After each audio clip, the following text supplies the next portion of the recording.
do the countdown for me. So,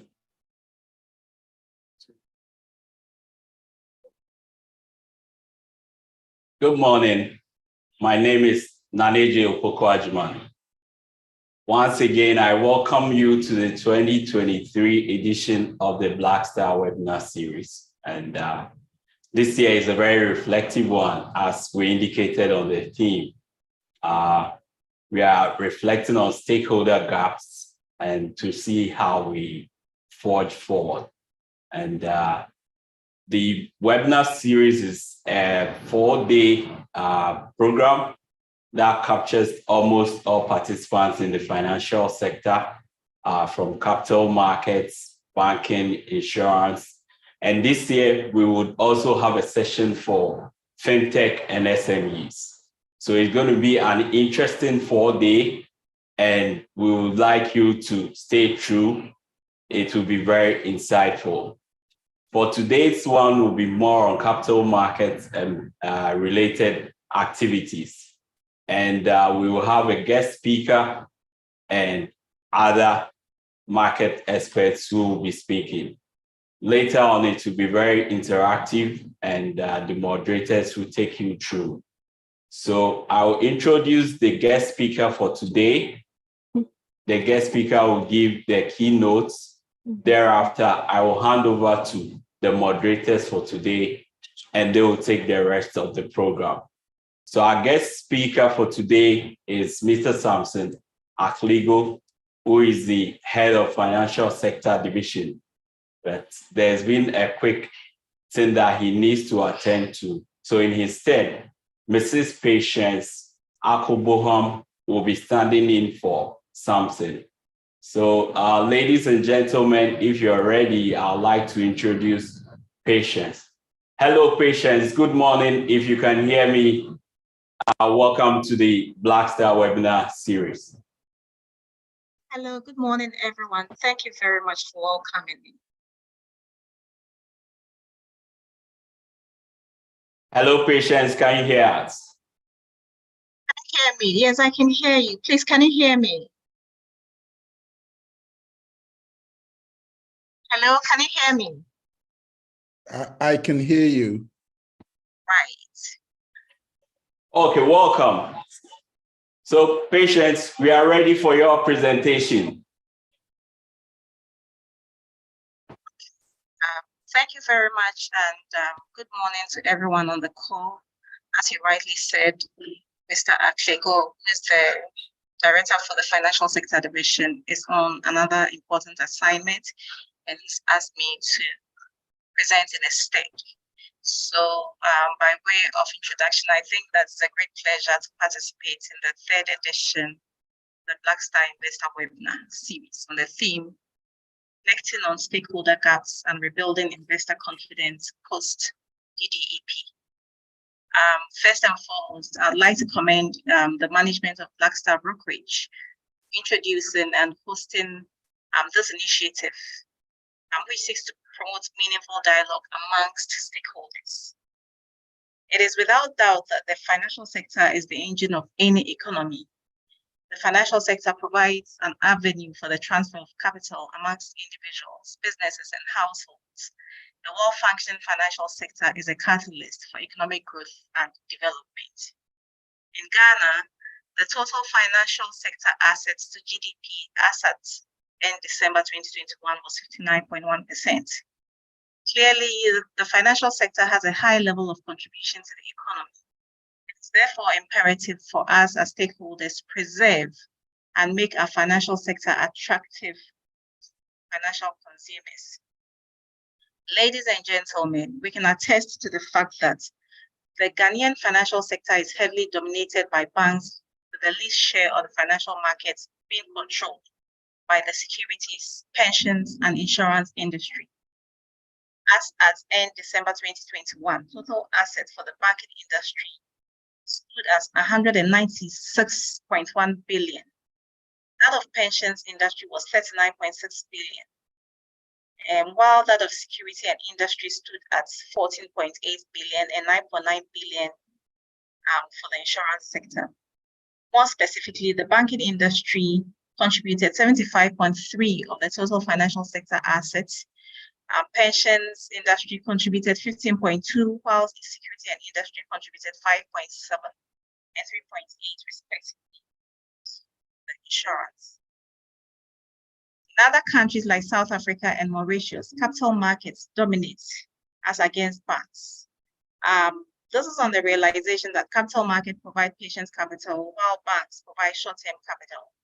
It is for this reason that the government of Ghana developed the Capital Markets Master Plan, as you are aware, to serve as a blueprint for developing the capital markets over the next 10 years. This presents us with the opportunity to make the security industry resilient and more attractive, especially as the other industries of the financial sector are interconnected with the security industry.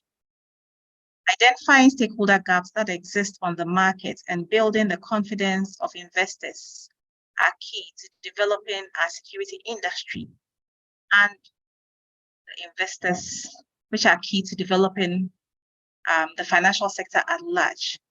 We have also realized that communication gap has been identified as a key stakeholder gap that exists on the financial market. Communication gap exists when investors and prospective investors do not have access in financial markets. The inadequacy or lack of information in the financial markets is what leads to adverse selection and moral hazards. And this has led to investors' loss of confidence in financial services providers and the financial sector as a whole. Government of Ghana, however, is keen on addressing this communication gap, as well as other gaps that exist on the financial market. A reason for which all government policies and programs are made in close consultations with financial sector stakeholders. For example, government engaged all financial sector stakeholders in the development of the Capital Market Master Plan, as well as the implementation of the Domestic Debt Exchange Program. And this collaboration is needed at the industry level.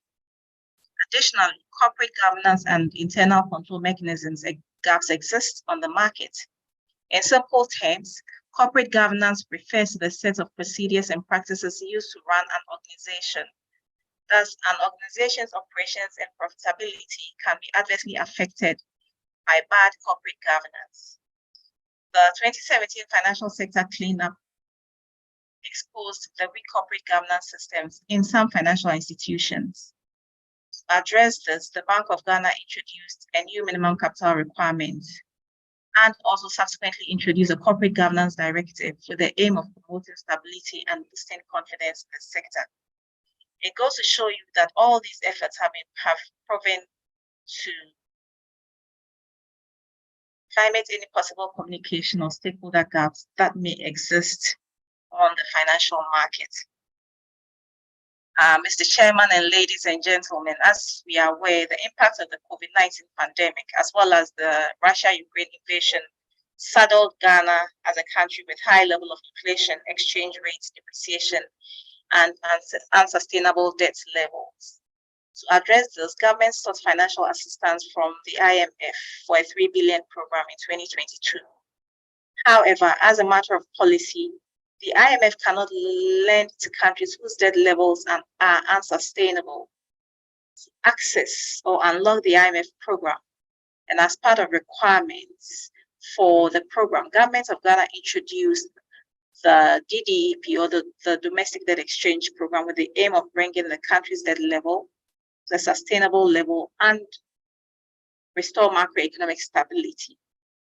Under this exchange program, the condition was for all eligible bonds due after 2023 to be exchanged, or 12 new bonds whose maturity was set to 1 bond maturing every year consecutively from and including 2027 through and including 2038. Also, there was another condition which had eligible bonds due 2023 being exchanged for 7 new bonds whose maturity was set to 1 bond maturing consecutively from and including 2027 through and including 2033. All locally issued bonds and notes of government bonds, Tesla and Dashi, were eligible to be tendered in the exchange program with the exclusion of T-bills and pension fund holders. Government closed the DDEP on 10th February 2023 and announced the result later on the 4th of February 2023. As already 26.98 bonds, 9.23 billion are held by pension funds. 97.75 billion were eligible for the exchange. So approximately 85% of holders eligible to participate in the invitation to exchange tendered in the exchange. The ministry received final participation of 82.9 billion out of the total eligible bonds. This excludes all pension funds. Government considers this result a success and a step towards restoring macroeconomic stability.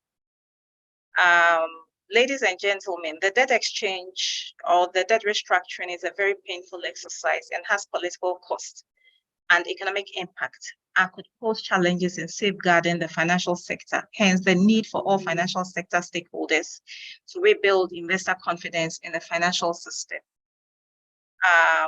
To boost the confidence of investors and recognizing the impact of the debt, government seeks to establish the Ghana Financial Sector Stability Fund to mitigate the impact of the debt operation on the financial sector. The GFSF will provide solvency and liquidity support to the financial sector as may be required. For now, government will prioritize solvency window and is engaging stakeholders like some development partners for assistance.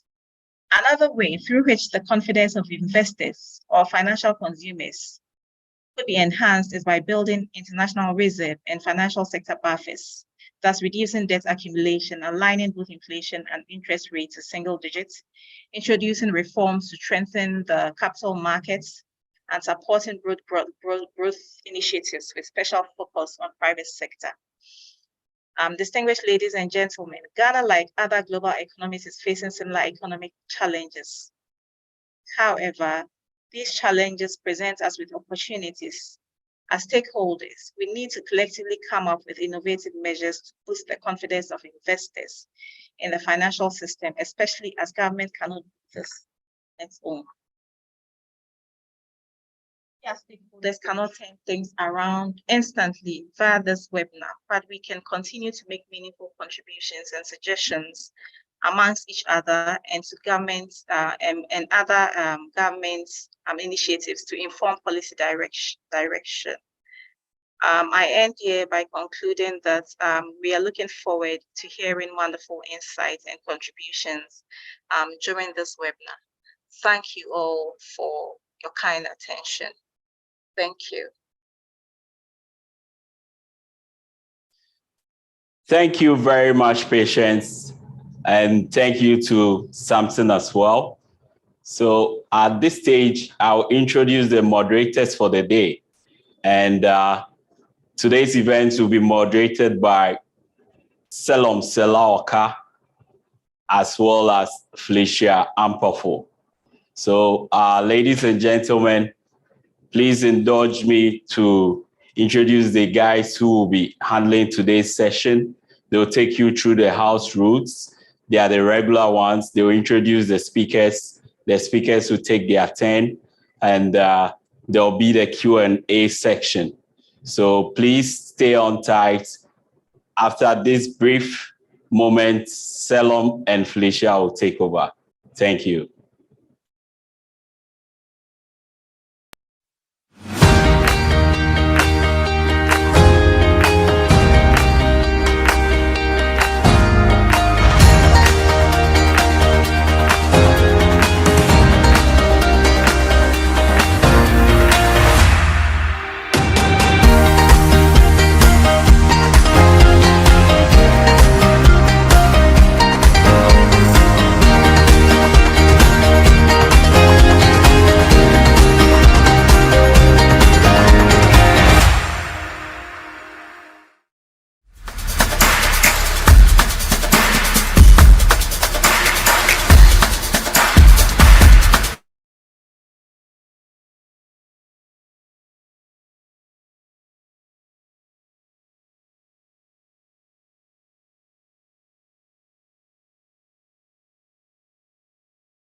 help.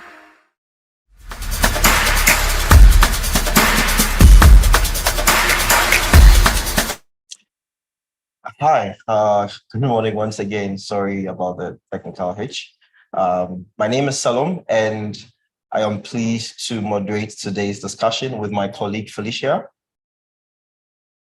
Thank you, Salom. We are very excited to have you all with us over the next 4 days as we take a look at the domestic debt restructuring in Ghana and how we can work together to rebuild investor confidence moving forward.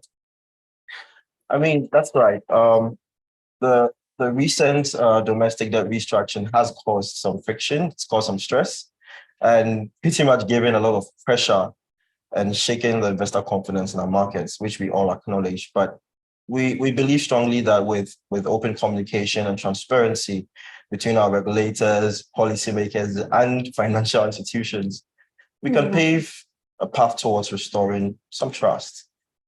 On today's session, we'll be hearing from esteemed speakers from the Securities and Exchange Commission of Ghana, the National Pensions Regulatory Authority, and the Chamber of Corporate Trustees. Each speaker will provide insights into the impacts of the debt restructuring and perspectives on the regulatory reforms and policies needed to protect investors and stabilize our capital markets. Yeah, so we encourage you to actively participate by sending in your questions and comments throughout each session. This is an important moment for us in charting the future course. So thank you again for joining us. We believe that you would have some questions. Feel free to type them in the Q&A box and we'll do well to answer them at the dedicated time. We really hope you find these discussions productive and we look forward to your contributions. Now let's welcome our first speaker. Our first speaker for today is in the person of Dr. Godwin Ansah, Head of Communications and External Affairs for the SEC, Ghana. And he will be presenting on the topic, the initiatives of SEC to bridge the gaps and ensure investor fund protection.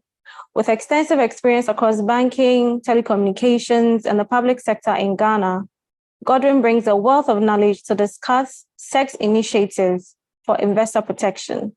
Former roles include Head of Communications and Strategy for Omnibus Bank Ghana, and leadership positions at Vodafone Ghana. With his passion for capital markets and public sector knowledge exchange, Godwin will provide valuable insights into SEC's work to bridge gaps and ensure investor fund protection. Dr. Godwin Ansah, you're warmly welcome to today's session. Can we hear you, please? Thank you so much for having me. And I will be sharing my screen. If I could be allowed to share my screen, I'll do that right away. Hello, Dr. Ansah. Yes, can you hear me? Yes. Can you hear me? Yes, please. Thank you very much for joining us today. All right, thank you so much. Can I be allowed to share my screen? Yes, sir.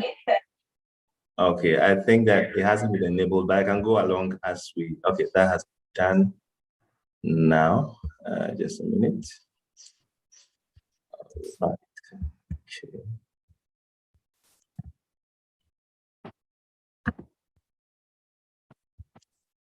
All right, so can you please confirm if you can see my screen? Dr. Ansah, yes, we can see your screen. All right, thank you so much. So, sorry about that. And thanks again for having me. My name is Godwin. As introduced, I'm from the Securities and Exchange Commission. I would like to start by standing on all existing protocols and also bringing very warm greetings from the Director General of the Securities and Exchange Commission, and that's in the person of Reverend Daniel Obami Tete. So in line with my assignment today, I will be highlighting some of the important initiatives being undertaken by the SEC to bridge important stakeholder gaps and also underscore some mechanisms that are being put in place to ensure the protection of investors. In fact, we are cognizant of the times that we find ourselves in, and we believe that such engagements will actually go a long way in bolstering market and investor confidence. So I'll be doing just that. So for those who may be new to the market, I would like to talk a bit about the SEC. The SEC is the regulatory body of the securities market in Ghana. We derive our powers from our Enabling Act, Act 929 as amended. And our vision as a regulator is to be a top-tier securities market regulator. Just a minute, let me share my video. Okay, all right. So this means that in order to be a top-tier securities market regulator, it also means that we also need to have a top-tier market, which is what we are working and striving towards.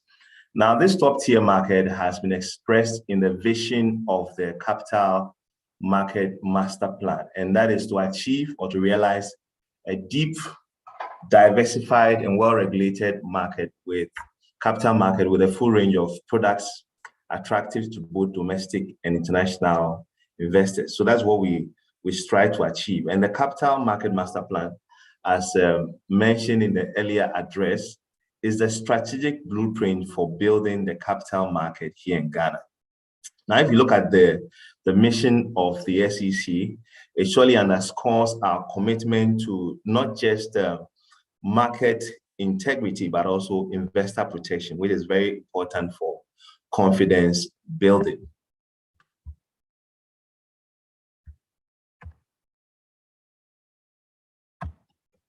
Okay, I will continue even though the slides seem to have been stuck. Anyway, so I want to talk a bit about some of the important gaps that we see in the market. In fact, our viewpoint is that when it comes to the market, it's an evolving market. So as a result of that, we identify that there are areas of improvement that need to be addressed.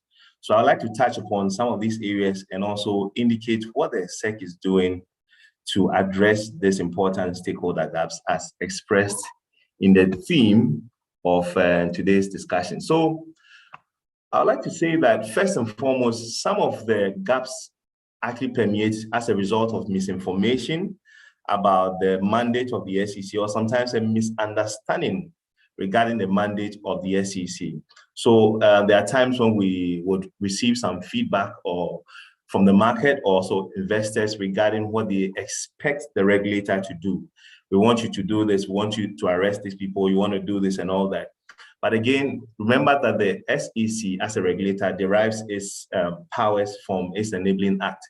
So this means that expectations outside the mandate would be impossible to achieve. So we intend to engage proactively to ensure that these misconceptions and misunderstandings are addressed.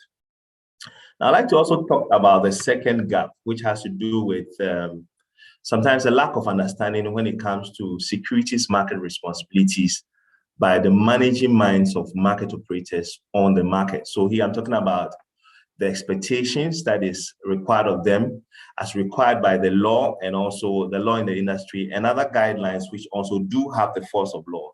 So based on engagements we've had with market operators, we realize that some of these managing minds, including directors, sometimes do not understand what is expected of them as far as the market is concerned. So this is an important gap that needs to be addressed.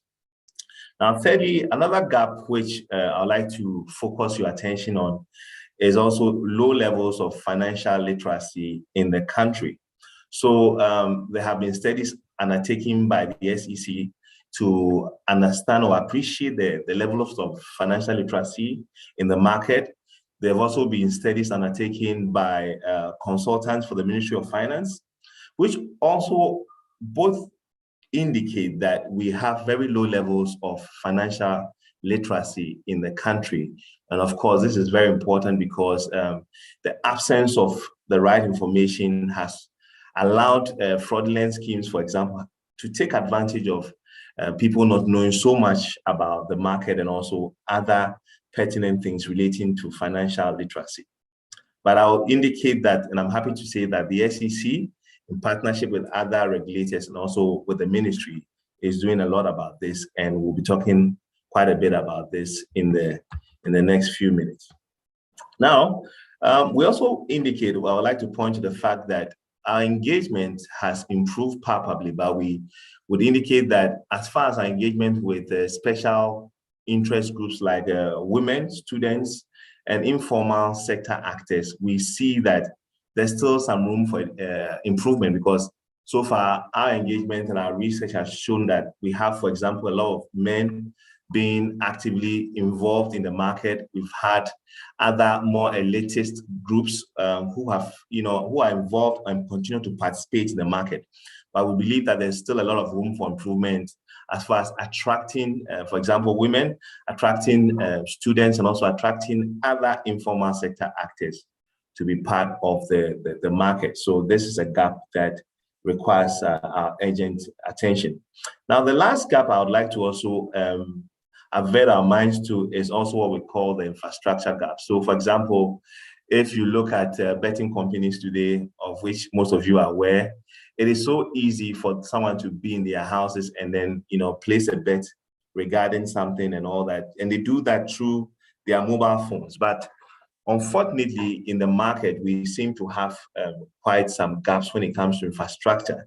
And here I'm talking about digital infrastructure, like applications that would allow people to access market information, very readily, would allow them to buy stocks and so on, even from the comfort of their homes.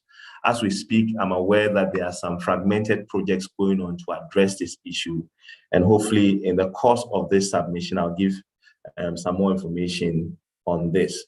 So these are a few gaps that I'm happy to, avert your minds to. And at this juncture, I'd like to emphasize, the key part of my submission, which really has to do with initiatives being undertaken by the SEC to address the gaps which have been mentioned. These are some, but not all the gaps.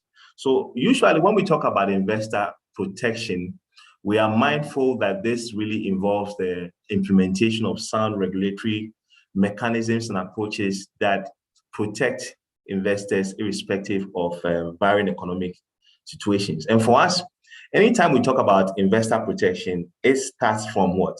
Investor education. And let me add that I'm talking about robust investor education. So why do we talk about investor education? We talk about investor education because our belief is that a well-informed investor is a well-protected investor. So in line with that, I'd like to highlight a few initiatives that have been undertaken by the SEC and also some that we've done in partnership with other stakeholders to achieve just that. So we've implemented what we call Time with the SEC. Time with the SEC is our flagship investor education program, which has allowed the SEC to move to various places that it had not been before. So under the auspices of this program, we've been to the northern region, we've been in Greater Accra, we've been to the western region, and we plan to roll out more regions even in the course of the year. Again, let me also mention that under the Capital Market Master Plan, we have a number of working groups, and specifically Working Group 2, which has been tasked with a job or the task of market education, has actually developed a market education framework, which has a national scope and addresses a lot of the gaps which I alluded to earlier. So that is what we've done there. Let me also add, in addition, that it's said in Africa, there's an African proverb that says that if you want to go fast, you go alone. If you want to go far, you actually go with others. So in our bid to actually go far, we have supported the National Financial Literacy Education Campaign under the auspices of the Ministry of Finance and in conjunction with other peer regulators as well. So in line with that, we have been able to engage a number of relevant stakeholder groups that need to be reached. So we've been to most parts of the country since the campaign launched earlier this year. We've been to the Ashanti region, Eastern region, Western region, Northern region, and so many other parts of the country. And this has allowed us to engage a number of these groups who until now had not been engaged actively. Now, we believe that such engagement has not just been monologic, but has been marked by dialogue. So we are able to engage them, educate them, but also we also take opportunity to also understand what their needs are, what their concerns are, and address it. So we've done quite a lot in the area of investor education. Now, let me also add that the education agenda is not just one-sided. It's actually a tripartite agenda, which means that beyond engaging investors, we also have been interested in engaging the market. So the market operators specifically have been, central to our focus. So in line with that, we have organized a number of programs. We did the compliance program or forum in the past for market operators. Quite recently, I think about a month ago, we did a directors training, which focused on corporate governance. And this was for directors and company secretaries of market operators. And we have a second installment coming, in September. We intend to augment this as we go along. And as we speak, in partnership with the GISI, CPD programs are being implemented, for market operators. And these are compulsory, which means that this will be considered in license renewals for market operators. And we believe that this would actually go a long way in protecting investors once the capacity of the market operators who operate within the industry is enhanced. Let me also add that as part of the agenda, we've also been very interested in enhancing the capacity of the SEC. So as we speak, staff of the SEC are also undergoing rigorous capacity building so that they would be competent enough to carry out the mandate. Now, let me also indicate that beyond our investor education and capacity building initiatives as well, the SEC, in its bid to protect investors and their funds, have also improved communications and engagement with the market. So in line with this, we have augmented our engagement with the industry association, and here I'm talking about the GSIA. We engage them before key directives and guidelines are issued so that we have their inputs, because the job of market confidence or achieving market confidence and also investor protection has to be done in partnership. So I'm sure that if you ask the association, they'll be happy to tell you that our engagement with them has improved significantly. Now, we also continue to improve our engagement with the market through the issuance of public notices, press releases, and other materials that we believe are necessary for the protection of investors. We've also conducted a number of market surveys to get an indication of what the expectations of the market are, where the gaps are, so that we can actually address these issues, very palpably. You can also see that if you follow both social media and mainstream media, the SEC has been very palpable and very visible in the news, so that we are able to proactively, inform the market, educate the market on key happenings that relate to the securities industry. Let me also add that, the Capital Market Master Plan, as I indicated, has a number of working groups. And within these working groups, we have compositions that are drawn from representatives of market operators. So this allows us to work very closely with the market operators and also solicit their views on how best investor protection, especially in these times post-DDP, can be achieved. Let me also add that the SEC has also improved its complaint management system. So in line with that, if you send a complaint or inquiry to the SEC, you're able to get responses within a certain lead time. We work with certain lead times for addressing issues that come to the attention of the SEC. And as we speak, there's a project ongoing to develop a more integrated and holistic complaint management system. So we'll keep the market posted on that. Now, a very important step when it also comes to investor protection is also the development and operationalization of investor protection funds. So I'm very happy that Mrs. Pat made mention of the Ghana Financial Stability Fund, and that was even mentioned yesterday in the budget statement, to provide liquidity support for the financial sector. And we believe that this will go a long way in helping to boost market confidence and also protect investors ultimately. Now, specific to the securities market, we also have the investor protection funds that we're actually working on. And as we speak, in terms of the fund, they're supposed to provide a certain degree of cushion for investors. It will not fully indemnify investors, but it will provide a certain buffer for investors in times of crisis. So we are currently working with a consultant to set up this fund, after which we would look at ways to attract funding into the fund so that it becomes actually operational. So these are things that the SEC is currently doing. Now, I'm also pleased to signal that the SEC is migrating from what we call a compliance-based regulatory framework to a risk-based regulatory approach. Now, simply put, the value proposition of this framework is to allow the SEC to proactively identify risk issues in the industry and preemptively deal with them. Now, we believe that this will go a long way in helping to build the confidence of investors, because it then allows the SEC to become a lot more nimble and proactive in identifying risk and dealing with these risks. So this project is currently in two phases. We have the development of the framework, which is currently ongoing, and then we'll have a dashboard or a software which will be developed subsequently. It becomes based on technology. So we would keep the market apprised on that. And that's a very important development when it comes to the protection of investors.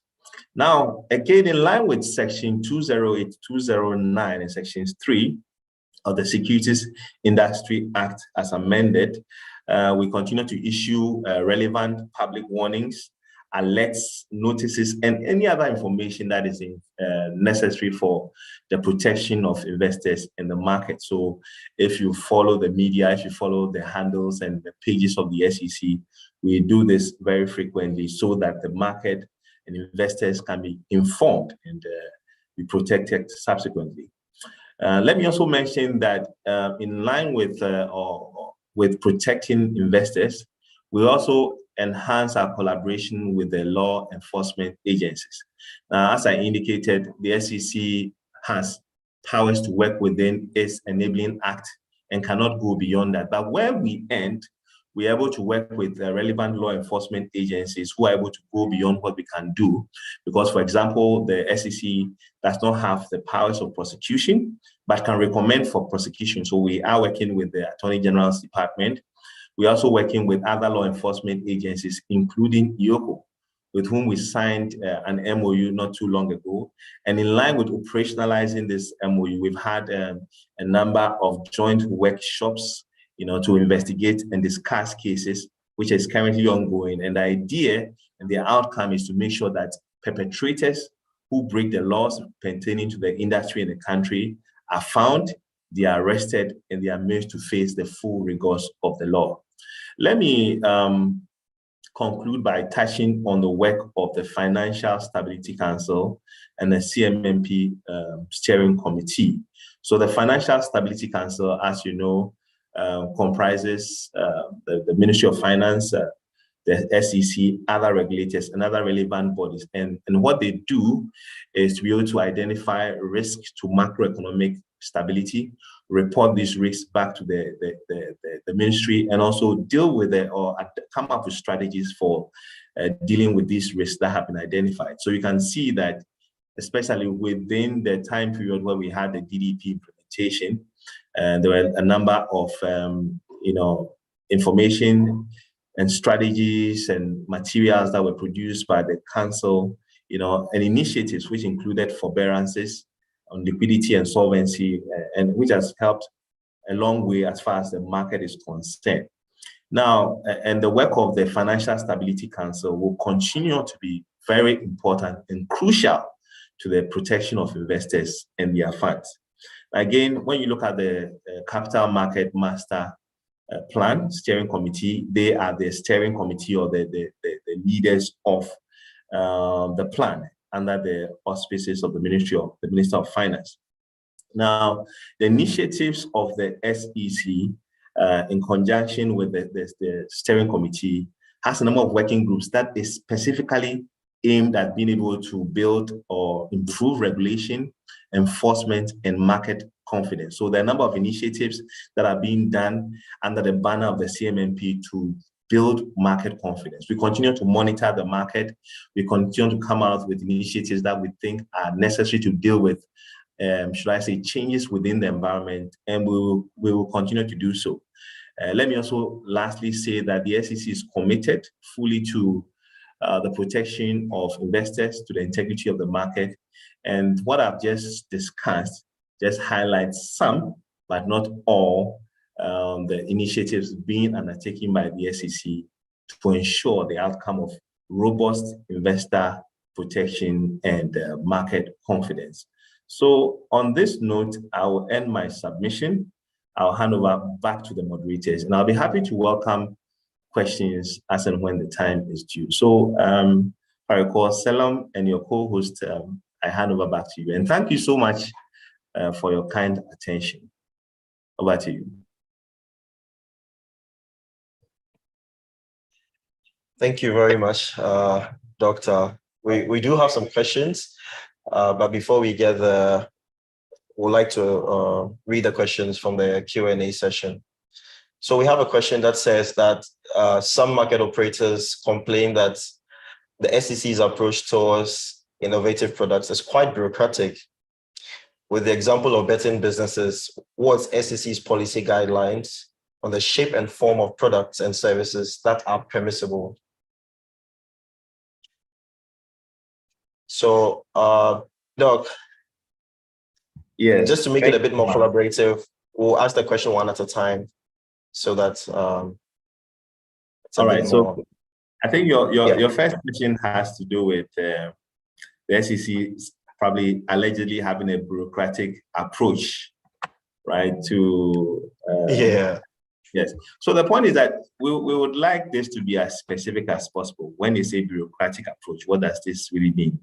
The point is that it's hard to actually say that we are being bureaucratic. In fact, if you look at the mission of the SEC, we have regulate and what innovate. So innovation is a very big part of our mission. We are very keen on being able to collaborate with the market. And and the two questions are, let's take one in the same, because at the end of the day, we want to be able to ensure that there's a lot of innovation in the market, and we have to be able to balance, that balance the role of a regulator and also balance the act of what innovating the market. So there's a part that the regulator has to play by creating the enabling environment, which we have done through our sandbox licenses, which allows for innovation. So this is something we want to do. And again, at the same time, we cannot go into the market and probably develop apps and so on and so forth. That there's a role that the market operators must play, and we stand ready to proactively partner with the market to actually achieve the vision of having that deep and diversified, attractive market. So I hope this takes a bite out of that question. Thank you. Yeah, it does. We do have a few more questions in terms of collaboration. But before that, there's a second question that says, how do institutions assess the SEC financial support, and what's the criteria or qualification to get that support? Okay, so here you are talking about the support in reference to the funds, right? So we spoke about so, yes. Yeah. So the funds, which is the Financial Stability Fund and the Investor Protection Fund, as I mentioned, these funds are in the process of development. The first speaker or the speech indicated that we are in the process of actually getting or engaging developmental partners to put their support behind it. We know there's been a lot of commitment from the ministry in terms of the Financial Stability Fund, and also commitment from the World Bank as far as this is concerned. So we expect that this will be operationalized as soon as possible. And again, regarding the Investor Protection Fund, as we mentioned, we are in the process of setting up the fund. So once the fund is set up and we actually get funds into it, the modalities in terms of how to access both funds will be made available to the market. Thank you.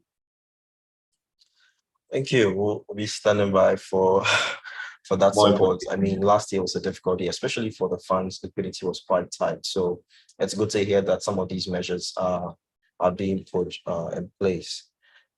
So there's a third question. Felicia, do you want to take that? Okay, so the third question from our audience, and this says, there's another feeling among market observers that the SEC has been very reactive with regards to past market crises. And the most recent example is the mark-to-market approach of reporting, which some stakeholders insisted on over the years, but it was only accepted by the SEC when we're deep in crisis. Is there anything you can say to us, Dr. Ansah? Okay, so thank you. So there's always been in some quarters, we hear that, okay, the SEC could have actually done more. And I have to say that have a dual approach to this question. First and foremost, we say that the room for improvement is never full. So we are currently and constantly working on how we can be more nimble in ensuring that we get ahead of the curve. And in many instances, we are actually ahead of the curve. Now, the MTM is not a reporting style. It's actually a valuation methodology, which was meant to bring, fairness to both to all investors in the market, right? So we did a lot of education around that. We engaged the media. We engaged, various stakeholders, including the market, before the directive came out. So it is not prudent to simply come out with a directive without engagement with the market. So whilst for some people it may have seemed that the SEC or the SEC was slow in coming out with such directive, the relevant engagement had to come out before, the directive could be issued. Now, let me also mention that the media has a big role to play in terms of helping us to get our message out there. So what we've actually been doing to stay ahead of the curve, and even because we need the media to help us to do that. So we've actually been engaging the media first and foremost to ensure that the kind of reportage we get on directives and other happenings within the industry are not sensational. They should be fact-based. They should be competent reporting. So we've been doing a lot of training around that. And again, we want to ensure that there is the relevant mileage so that relevant news can actually go far very quickly. So that will be my response to that, Felicia. Thank you, Dr. Ansah. So I think myself and my colleague have a few questions based on education and technology. So I will start with the one on education. So I heard you speak on the gap on education, which mostly has to do with financial literacy, which people do not have. And so we're grateful that has been appreciated, that's been acknowledged as a gap. There are lots of things that you're doing, putting in place for other people, for people to be financial literate. The question I really want to ask is there any collaboration with the Ministry of Education so that children from a very early age can be educated on financial literacy? So that it's not that people get to secondary school, or most likely in our dispensation, people hear about financial literacy when they get to university. Is there any way that you can collaborate with Ministry of Education so that children can understand financial literacy before they get on in life, before they get to university, so that there's a wider scope for understanding? All right. Thank you very much, Felicia. So yes, the Ministry of Education is a very relevant stakeholder as far as we are concerned. It's an area that we will be looking at very proactively in terms of partnership. So in terms of the schools, your idea or your suggestion is for us to have financial literacy in schools as early as possible. And that suggestion has been taken up and is actually being worked on. In fact, as we speak, in terms of the Ghana Financial Literacy Education Campaign, part of the stakeholders who we have been engaging and have engaged has been university students. So we've been to the universities to engage the students. In fact, what we're also doing is also expanding our partnerships to allow us to go beyond universities, further down to the GHS, to primary schools and all that. So we want to make sure that financial literacy, not just on the securities market, but beyond, can actually grow and be disseminated as early as possible. So thanks for the suggestion. It will be well taken. And I believe that my response also demonstrates that we are very willing to go further down the education chain to ensure that even before people come out of school, they are armed with the relevant information to make the right investment choices. All right. Thank you, sir. Thank you so much. Yeah, I mean, that's this education in basic level and even the secondary is quite important, because Doc, you talked about how the low levels of literacy has allowed for fraudulent activities and people are being burned as they go. But we believe strongly that if the education begins from an early age, people can understand, people will be able to match their investment objectives together with their risk. And when someone says, I'll give you 50%, in 2 days, they understand that doesn't really make sense considering where the market is at a certain time. So it's great to hear that, the SEC is putting up these measures. But, just to probe a bit further, when you talk about education and looking at how the world is changing drastically, things are moving really fast with the conversation of artificial intelligence, AI, ChatGPT, Claude, and all of that. How is the SEC considering using technology to, spread maybe the good news of the markets to those who don't have that access? So talking about social media like YouTube, LinkedIn, Facebook, all of that. And if there are other ways, that the SEC could consider, just trying to get an understanding of if these things are being considered, because it looks like that's like the fastest, most efficient, and most affordable way, to really reach people at this time. So are those things being considered as well? Okay, thank you so much for that. Let me just say that technology really is what makes, in many cases, a strategy sustainable, right? So it is something that we are looking at in terms of technology. Let me just say that the CMMP working group, there's one group that works on infrastructure, and that group is actually working on a market information hub, which will make sure that information which is relevant to investors in the market as a whole can be found in one place. So we have very concerted efforts around that, and we have quite a lot of interest from governmental partners who want to be able to also support that initiative. So yes, that is currently being done. As we say, we'd also like to see a lot more initiative from the market in terms of being able to augment, that gospel, as you mentioned, through various applications that can be accessed through the phone. So, of course, it's a challenge to the market, and I believe that the market will be able to rise up to that challenge, like we've seen in other jurisdictions. Now, I also like your suggestion as far as social media is concerned, because now we see that social media is really where the world is going. So let's know that we come back to them later. Yes. So if you even go on the SEC social media platform, which is at SECGH, right, you will find that we have more than many times amplified our presence on social media. So we continue to put out a lot of educational materials, information through our social media handles. And we are happy to say that it's really been a platform where a lot of people have begun to engage quite proactively.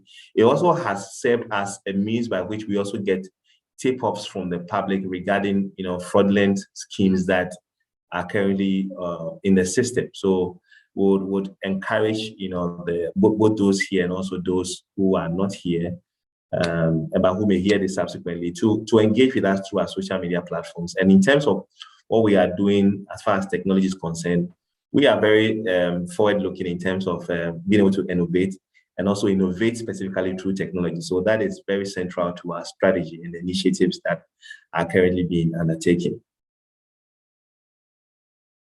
So that is my response. Yeah.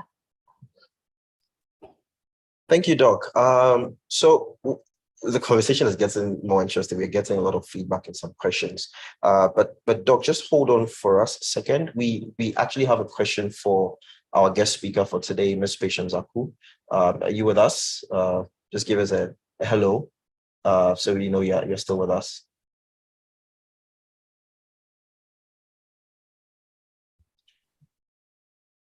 Hello, Ms. Patience. Are you with us?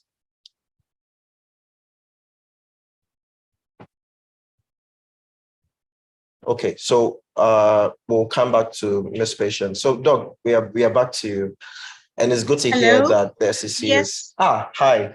Yes, please. Yes, I thought I missed. Ms. Patience. Mm-hmm.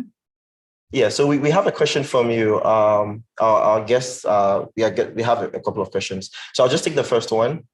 It says that, is there any indication that the ministry is cutting down the rate of T-bills like they did sometime in March? I think I remember T-bills were around 35%, and then at one auction, the BOG cancelled, and then on Monday asked the market to reduce rates, and we still saw an oversubscription of that auction. So the question goes to find out if that is going to happen again in the near future.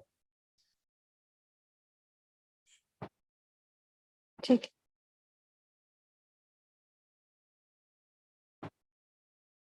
Can you hear me, please? Yes, loud and clear. Okay, so I think that this has been the position from government right from day one. To be honest with you, I wouldn't want to say anything I may.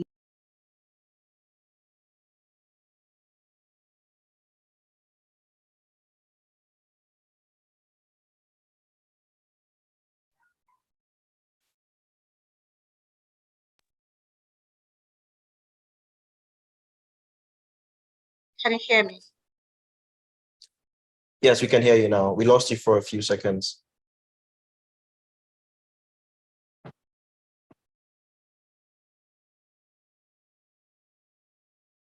Hello?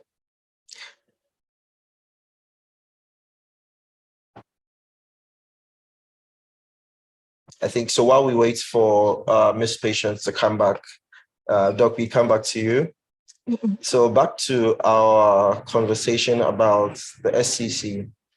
So in the SEC leveraging technology and trying to improve compliance and trying to identify your risk issues and further mitigate them, what you talked about the software that will be deployed soon. Is that going to be made available to market operators as well? Where, you know, when there are quarterly reports or half-year reports, they can be seamlessly done. We've got a few complaints from some market participants that, you know, the Excel sheets are very cumbersome, sometimes are quite complicated, and the manual inputs allow for errors. So in trying to leverage technology, should we expect a more easy way, you know, of providing information? And also, you know, during the DDE, you know, just trying to get a sense of the various holdings of asset managers. Is there a way that the SEC can leverage on technology to have we talked about a dashboard. So is it going to be like a live dashboard where at every point in time, the regulator knows what's happening in the industry and what's happening in everybody's fund?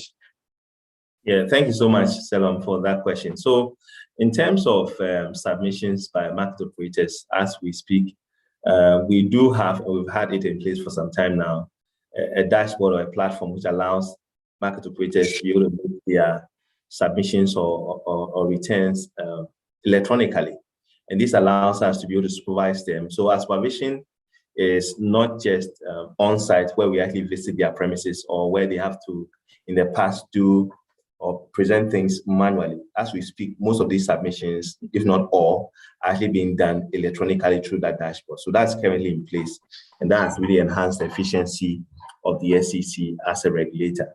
Now, in terms of the RBS platform, which I mentioned, yes, that will be made available to the market as and when it becomes operational. So that would actually allow the SEC, as I indicated, to be more proactive in its identification of risk, which ultimately affect, you know, investors. And the idea for this proactiveness is to be able to deal with this risk preemptively before they materialize. Thank you.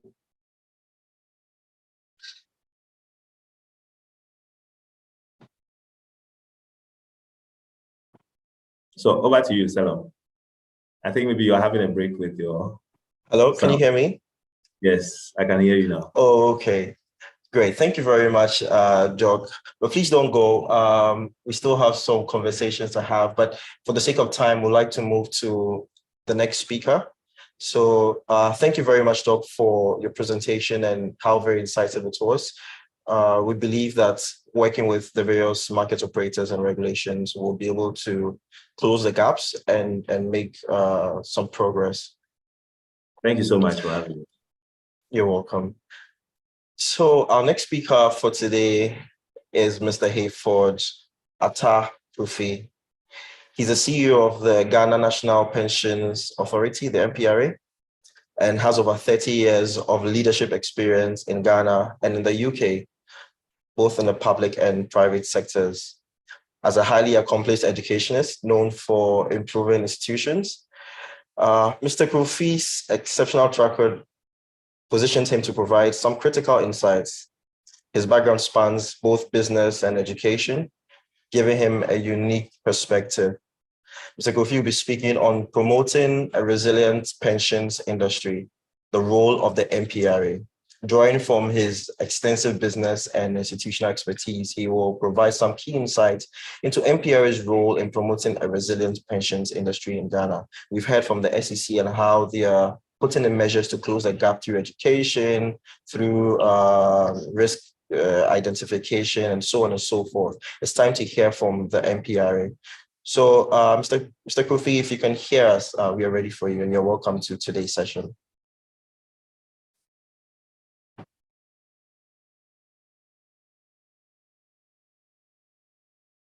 Thank you very much for the opportunity, and also for your very generous introduction. And I feel very much honored and privileged to be able to speak on this important national discourse.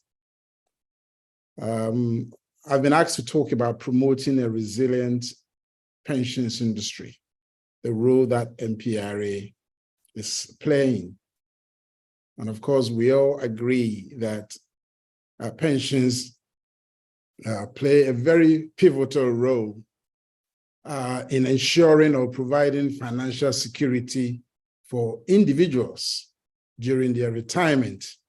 And at the same time, it is a pool of funds, or it creates a pool of funds that can be used for national development.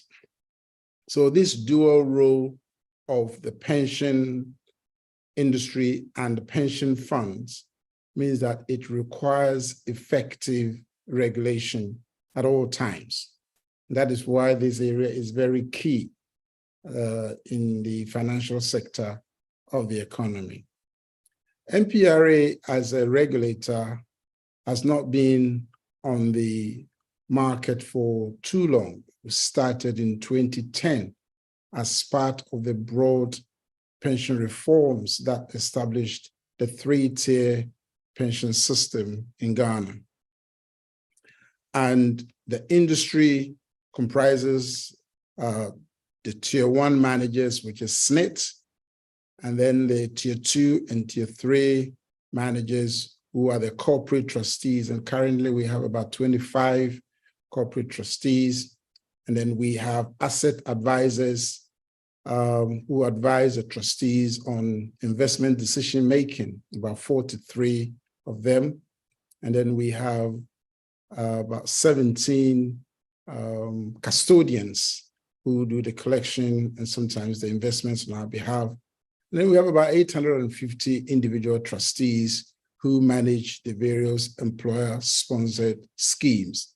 So it's quite, I would say, a compact industry. Today, we have a three-tier pension industry which boasts over 50 billion Ghana cedis as assets under management, 50 billion.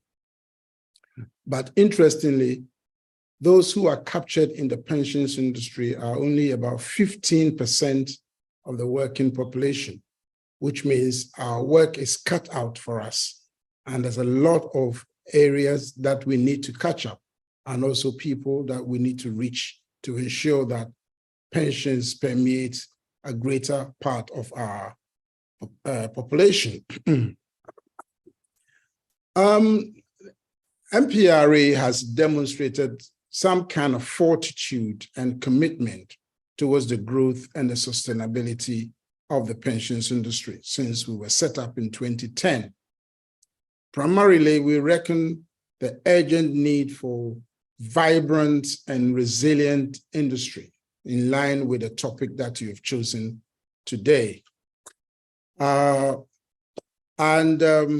We reckon the urgent need to ensure the financial future of the aged by way of ensuring retirement income security. To a large extent, we have to develop policies and programs that will enhance that kind of objective. And therefore, we have not taken these issues for granted at all. And we have been very pragmatic towards the growth of the pensions industry. The topic that we have chosen today is very, very important for us because ensuring that our pension industry is resilient requires sustainability. It also requires the ability of social security institutions or pension institutions to be able to have business continuity, even in the face of difficulties. And we have to have the capacity to withstand all kinds of shocks, including national and global economic challenges. The ultimate test will be to give contributors a fair value in retirement that will shield them from old age poverty. So I must say here that the resilience of the industry has been tested in recent times. And indeed, from the introduction that was made this morning in the face of some of the economic challenges that we've experienced and the arrangement that government has put to ensure that the economy is put back on track. And of course, not too long ago, we were all tested by COVID. And currently we're faced with global economic downturn. And our capacity as an industry to recover has been remarkable so far. The authority is committed to ensuring an industry that will not collapse in the face of any form of difficulty. And this is the role that any credible regulator, that I must say here, that the resilience of Ghana's pension industry has been tested remarkably. And so far, we have been able to introduce some kind of forbearance that is allowing the industry to survive so far. So how does the regulator continually promote resilience? First of all, we've established and enforced a very stringent guidelines for investment of pension funds. Now, by setting clear guidelines and rules, we create a level playing field, ensuring that all industry participants adhere to the same principles. And this helps to prevent malpractice, fraud, and mismanagement within the industry, fostering trust and confidence among pension scheme members. One of the things that we have done, for example, in the face of the recent difficulties that the investment experience was that we have had to expand our investment guideline to take care of the alternative investments, which then asset advisors and trustees can take advantage of.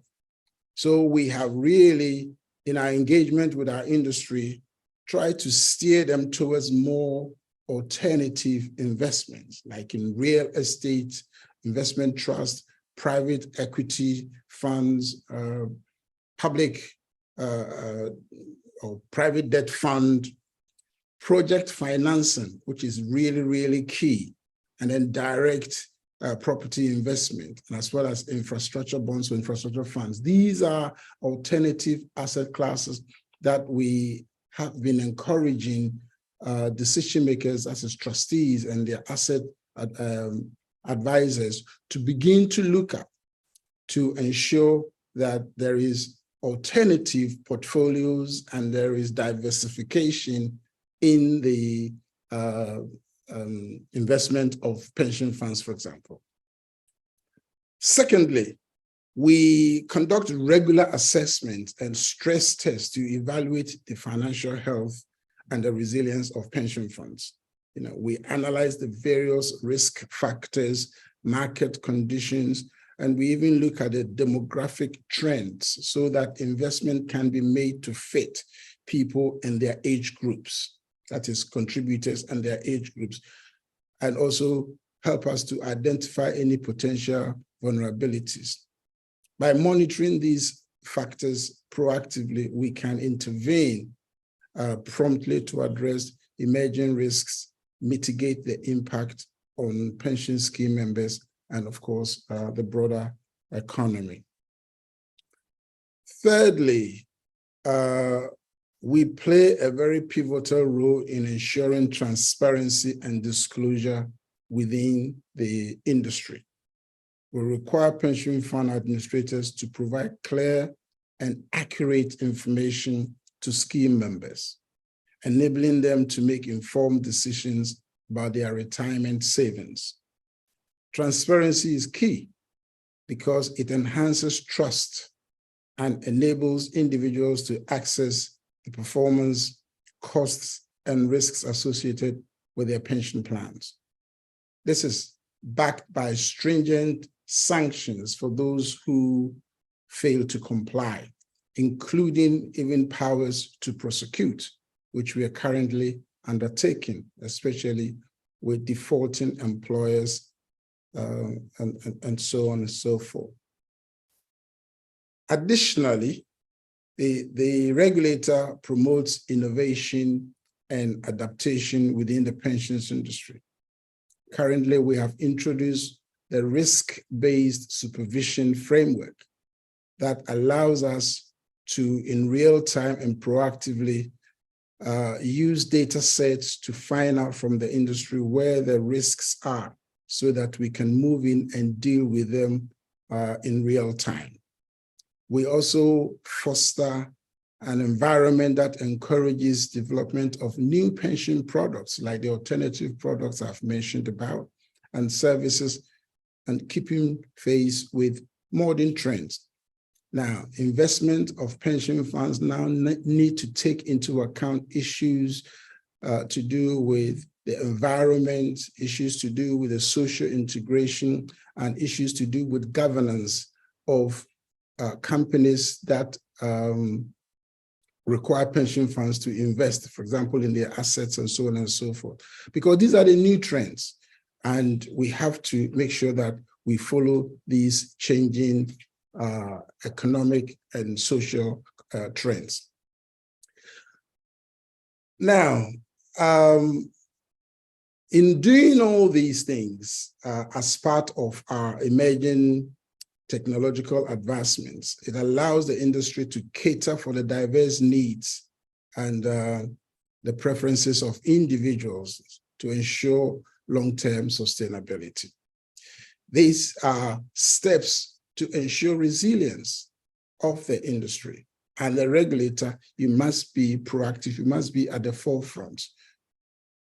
Now, we have recently adopted the risk-based supervision, as I talked about. And indeed, in considering that, we were very, very mindful of the fact that the pensions industry is fraught with risks, contributors, contribution not coming in from their employers, prudential risks that come in from investments that don't give enough returns, market discipline, market players selling wrong products, for example, in the name of pensions and other things.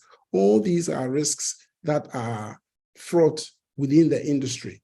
And our risk-based supervision looks at these things to see how we can mitigate them. And if we have to use on-site inspection, for example, to correct them, then we can do that. While the regulator bears the greatest responsibility in sustaining a resilient industry, the role of other key stakeholders are also very, very important. And we have to commend them at this point, because pensions belong to contributors. It belongs to workers who make active participation, and they are represented by organized labor. And therefore, it is critically important that the pension regulator works closely with the organized labor. All over the world, employers are responsible for establishing and maintaining pension systems, and their commitment is required to ensure success and to achieve coverage. If the employer does not contribute or does not sustain the contribution, the whole the whole pension agreement can fall apart. And therefore, it is crucially important that you are not only working with the unions, you're also working with the employer. In Ghana, government is the biggest employer. And therefore, it is crucially important that the regulator works hand in hand to ensure that contributions come in for majority of the workers that the government employs. Government also has another role in maintaining the very productive and vibrant economic system so that pension funds can invest in it. So pension basically thrives on the economy and the good economy for that matter. So government's part in ensuring resilient economy that will boost pension interest and consequently enhance contribution is therefore also very, very key to the work that we do. Civil society, the media, these are all duty bearers who put pressure on the regulator to do the right thing, you know. So in conclusion, the role of the regulator in ensuring a resilient pensions industry is indispensable. Through our oversight, we establish and enforce standards, we monitor financial health and ensure transparency and foster innovation, technological innovations. By diligently carrying out our responsibility, MPRA protects retirement savings of individuals, instill confidence in the industry, and contribute to the overall stability of the financial system. For a regulator to succeed, however, we also need contributors to be knowledgeable about pensions and to participate actively in their own retirement planning and demand accountability from us as regulators and also as service providers who manage their funds for them in the industry. I've always maintained that the best regulator is the contributor. I thank you for your attention, and let me hand over back to our hosts. Thank you.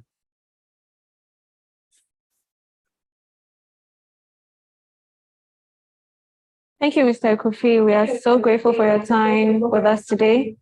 Thank you for the presentation you've done. It's interesting the gaps that we have always acknowledged, and the fact that the regulator himself is also acknowledging it together with us, and we're making strides to fix some of these things in our industry. And we'd like to also speak to our audience and let them know that we are realizing the traction that we have in our Q&A box. We are going through all of the questions. Just for the sake of time, we are moving on from one presenter to the other, but we are definitely going to go to the question. We have not overlooked any question, and we will get back to it. Our speakers are still online with us, and they will take the questions as and when they have to. So when we bring them back, they'll be able to answer all the questions in the Q&A box. So just know that we have not overlooked any question at all. Dr. Kofi, Mr. Kofi, please, I would like to start with my own question. So speaking on the constituent funds, and that is something that a risk management thing that we realized was in the last MPRA guidelines, something that we've looked at. We feel it is very innovative. It is very important for workers in the industry. It's great to know that there are certain things that will take place to make us realize the most that we can out of the monies that we put in our funds, in our pensions. I think it's something that goes on in most of the developed countries.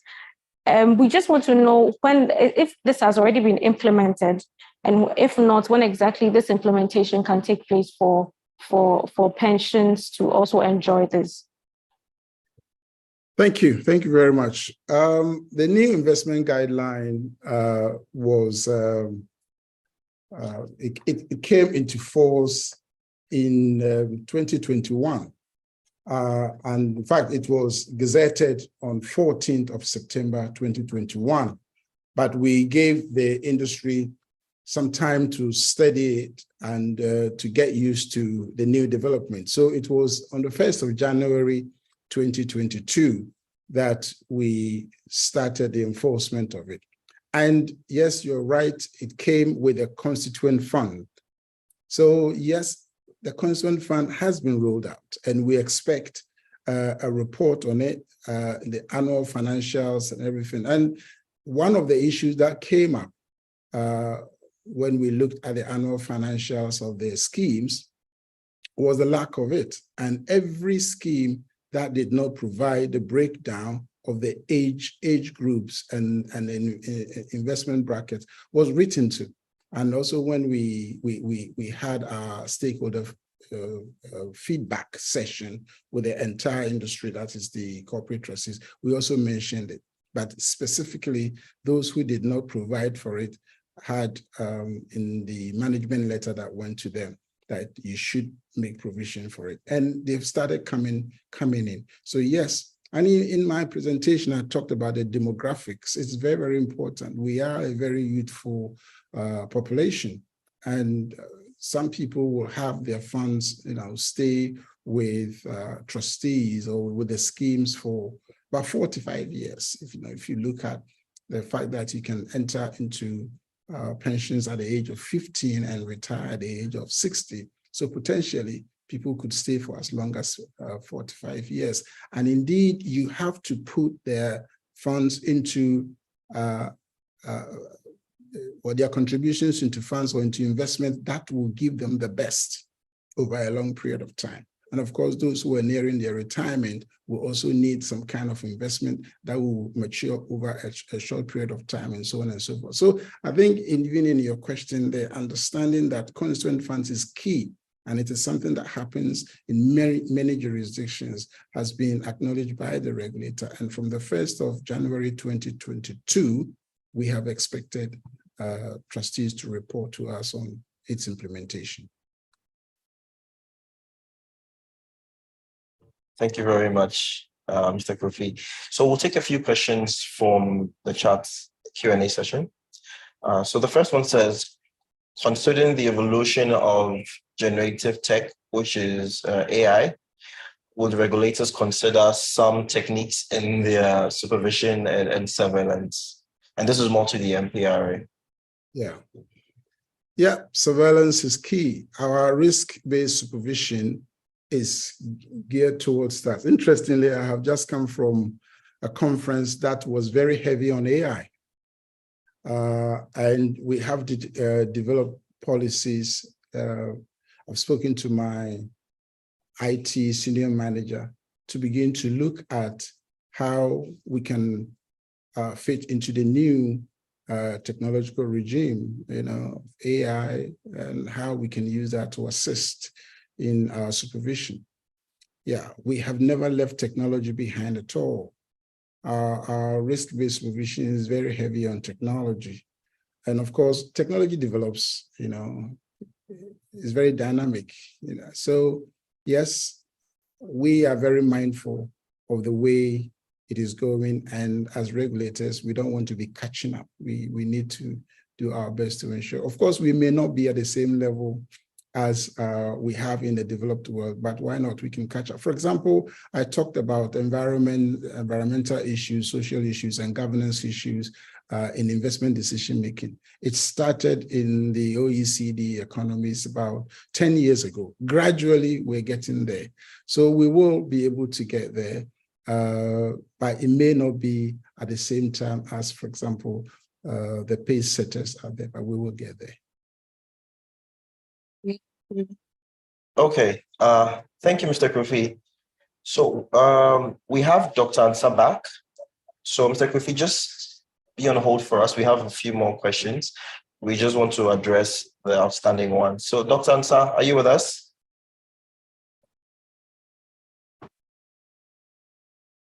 I am here.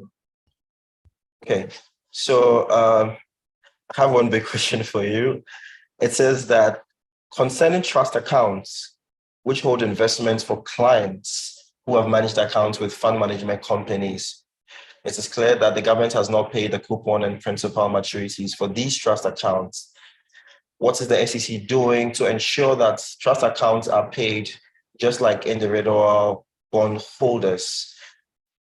Which requires that the SEC, there's an SEC directive that requires that capital market operates designate accounts open for the purpose of client investments as trust accounts. So I think this is more on custody accounts, which are treated as corporates. However, they are held in trust for clients who are ultimately individuals who are outside the mutual fund bracket. All right. So I think my advice to the person asking the question, that if they are personally affected, we would like them to send an email to us and we'll respond as quickly as possible on what measures can be taken. So I'm just going to put the email in the chat and then we'll respond to that as quickly as possible if they can send us an email. Thank you. Thank you very much. It's good to have your regulator being very close to you and easily accessible. So thank you, Doc, for that. So there's another one which says, will the SEC consider artificial intelligence, which is AI, in their line of duty to stay in tune with the fast-paced market development? That's an interesting one. I mean, the discourses on AI has been, quite diverse and has gathered a lot of interest. As far as we are concerned, AI is part of technology, right? So as and when we are very quiet, we are embracing of technology. So we would assess that, and when we believe that it offers, should I say, a clear proposition to what we are trying to do in furtherance of our mandate, I'm sure that we will not be opposed to embracing this if necessary. Yes. Okay, thank you. So I'll read 2 questions to close on the SEC, and then we'll go back to Mr. Kofi. So the first one says, what is the SEC's role in property companies guaranteeing rent for their projects? And then the next one is, I would like to know the SEC's plan of introducing market makers into a market, because illiquidity has become a deterrent for most market participants. Okay, so let me start with the last one, which had to do with market makers. I hope you can hear me. Yes, we can hear you. Okay, so on market makers, the work is currently ongoing. A consultant has been hired to assist in the development of guidelines for market making. So the SEC actually deems market making very important because it forms a crucial part in the realization of the CMMP goals. So we are engaging with a consultant who has been engaged, and the work is ongoing in terms of the guidelines. When the guidelines have been done, it'd be easy for the market makers to be introduced. So that is my response to that. It's currently ongoing. Can you kindly repeat the question on guaranteeing rent? What was the question again? Okay, so the question regarding rent says that, what is the SEC's role in property companies guaranteeing rent for their projects? Well, the SEC does not guarantee rent for projects. What we actually have, which is close to real estate, is what we call a REIT, R-E-I-T, which is a collective investment scheme. And we have quite a lot of information on that on our website. I'll also put that on the link on the in the chat so that interested participants can read more on that. So we do not guarantee rents for stakeholders. Thank you. Thank you very much, Dr. Ansah. We hope that you stay with us till the end in case there are any more questions. But this has been really good. We appreciate your time and your responses. So we will go back to the MPRA.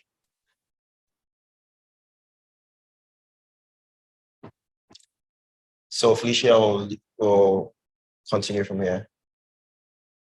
All right, Mr. Kofi, please, there's a question in the chat box for you, which says, with the DDEP experience, would NPRA concede that their allocation guidelines overexpose the markets to government securities?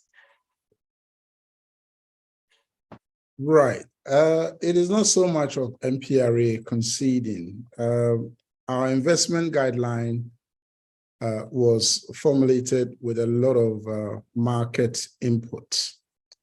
And we all considered at the time because that government securities was what was readily available. For example, when the temporary pension funds was transferred to the schemes, it was transferred in the form of government bonds. So naturally, your exposure was there, whether your investment guideline pointed in that direction or not, you were given the funds in government bonds. So with a little bit of own decision-making, you were overexposed. Of course, but if you look at the investment guideline, it takes into account diversification. That's what the law says, so that we can give fair returns. So apart from the GOG securities, we have the local government and the statutory agencies securities. We have corporate bond securities as well. And then we have equity, ordinary shares, and non-redeemable preference shares. And then we also have bank securities, as well as collective investment schemes, and then the alternatives. So it is not like MPRA guideline forced everybody to go in one direction. No, there are about 7 asset classes which the guideline provided for decision-making by trustees. So it's not a matter of MPRA conceding that there was overexposure, but the decision to invest was the decision of trustees. But the guideline, yes, gave some maximum allocation to every asset class. And the decision to whether to hit the ceiling or to work within it was the decision of trustees. But also the good thing is that we allowed some percentage of AUM per issue. So there were per issuer limits that were put in the investment guideline. And I think it is important that decision makers, asset advisors, and pension fund managers look at all these in totality before making a decision to invest in one particular asset class or the other. Thank you. Thank you very much, sir. Next question. Hello, Mr. Kofi. So there's a follow-up question to this. It says, does the MPRA have any intentions of increasing the ratio for foreign securities? Oh, foreign investment, external investment, you mean? Yeah, maybe that's what the questioner is asking. Yes, the external investment limit is only 5%. And if you want to increase it, the law says that you have to seek the approval of government through the minister responsible for finance. But of course, with everything that we're experiencing, these are options that we need to look at because we want to ensure retirement income security for our contributors. So yes, external investment is an option. So far, it hasn't been explored by any scheme or any trustee, but the 5% option is there. There have been discourses, especially from the chamber and other market players, that suggestions are being made, for example, to increase it. But of course, as I said, the law requires that before it can be increased, it is not just a regulator, it is something that has to be a policy decision. But we are not opposed to it at all. Thank you. Thank you, Mr. Kofi. I think Salom has a few questions now to read for Dr. Ansah. Yes, thank you, Mr. Kofi. So regarding benchmarking, we have, for example, for your equity allocation, most funds will track the Ghana Composite Index. But when it comes to fixed income, it's more yield-based than index-based. So for example, if a fund has 3 bonds in terms of benchmark, we would say the 2-year Government of Ghana plus 2%. Right. However, when we are using equities, it's more index-based. is the MPRA considering ways of having a uniform benchmark, which would be more index-based rather than yield-based? And if yes, are there going to be different benchmarks for the various buckets in the constituent funds? Well, MPRA's policy, as far as investment is concerned, is very open-minded. If the chamber, or for example, asset advisors in the form of the GSIA, decide to present us a paper that gives us the guidance on that, and that will benefit the industry, why not? We'll look at it. But it is something that has to be mooted by our trustees, of course, with the advice from GSIA. We have a policy here that we want investment to be led, to be market-led. So our investment decision, whenever we are preparing our investment guideline, you can see that it is the market participation which is key. So on benchmarking, if the market feels that that is the best way to go, we will not be against it. Of course, there will be questions that my standards and compliance directorate will have to ask and explore and interrogate. But we don't want to be a regulator that carries the stick that says that this is the way of the regulator, follow my way, or you go the highway. No, that is not our approach to regulation at all. And Thomas is here. I'm sure that in the chamber will bear us out that we are a regulator that believes in hand-holding rather than issuing directives and so on and so forth. Yeah. Thank you. Mr. Kofi, thank you. I think once we have you here, I'll do a follow-up on the conversation on foreign and investments. I think you mentioned something about going to the MOF, and I think the understanding I got from there is you go to the MOF when you want to increase the allocation for foreign securities. I think what I want, the clarification I also want to find out is if a fund or a pension fund manager wants to go into, or even a trustee wants to go into the investment of foreign securities, do we need an approval from the MPRA? Do we need an approval from the MOF to even go into foreign securities, the investment into it, or it is only when we want the allocation increase that we have to go to the MOF? I think that's a clarification we need on our end. Right. Well, you will need a no objection because you need to bring a proposal for us to look at it, and then the no objection can be. So it's not an approval. There's a difference between a no objection and then an approval.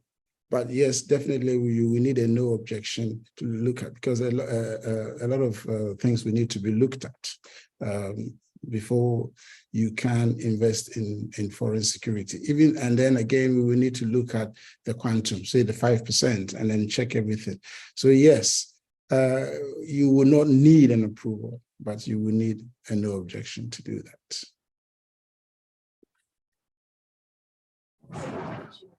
Okay, sorry, Mr. Kofi, I think the follow-up question is how long does it take to receive that no objection from the MPRA? It has not been done before, so I don't have a precedent to work on to say that when this came, it took 2 weeks, 1 week, or anything of the sort, But I believe that when such a request comes, it will be dealt with as quickly as possible. I mean, again, depending on how clear all the documentation is, and if there is no comebacks or any questions for further and better particulars, I'm sure the decision will be quick.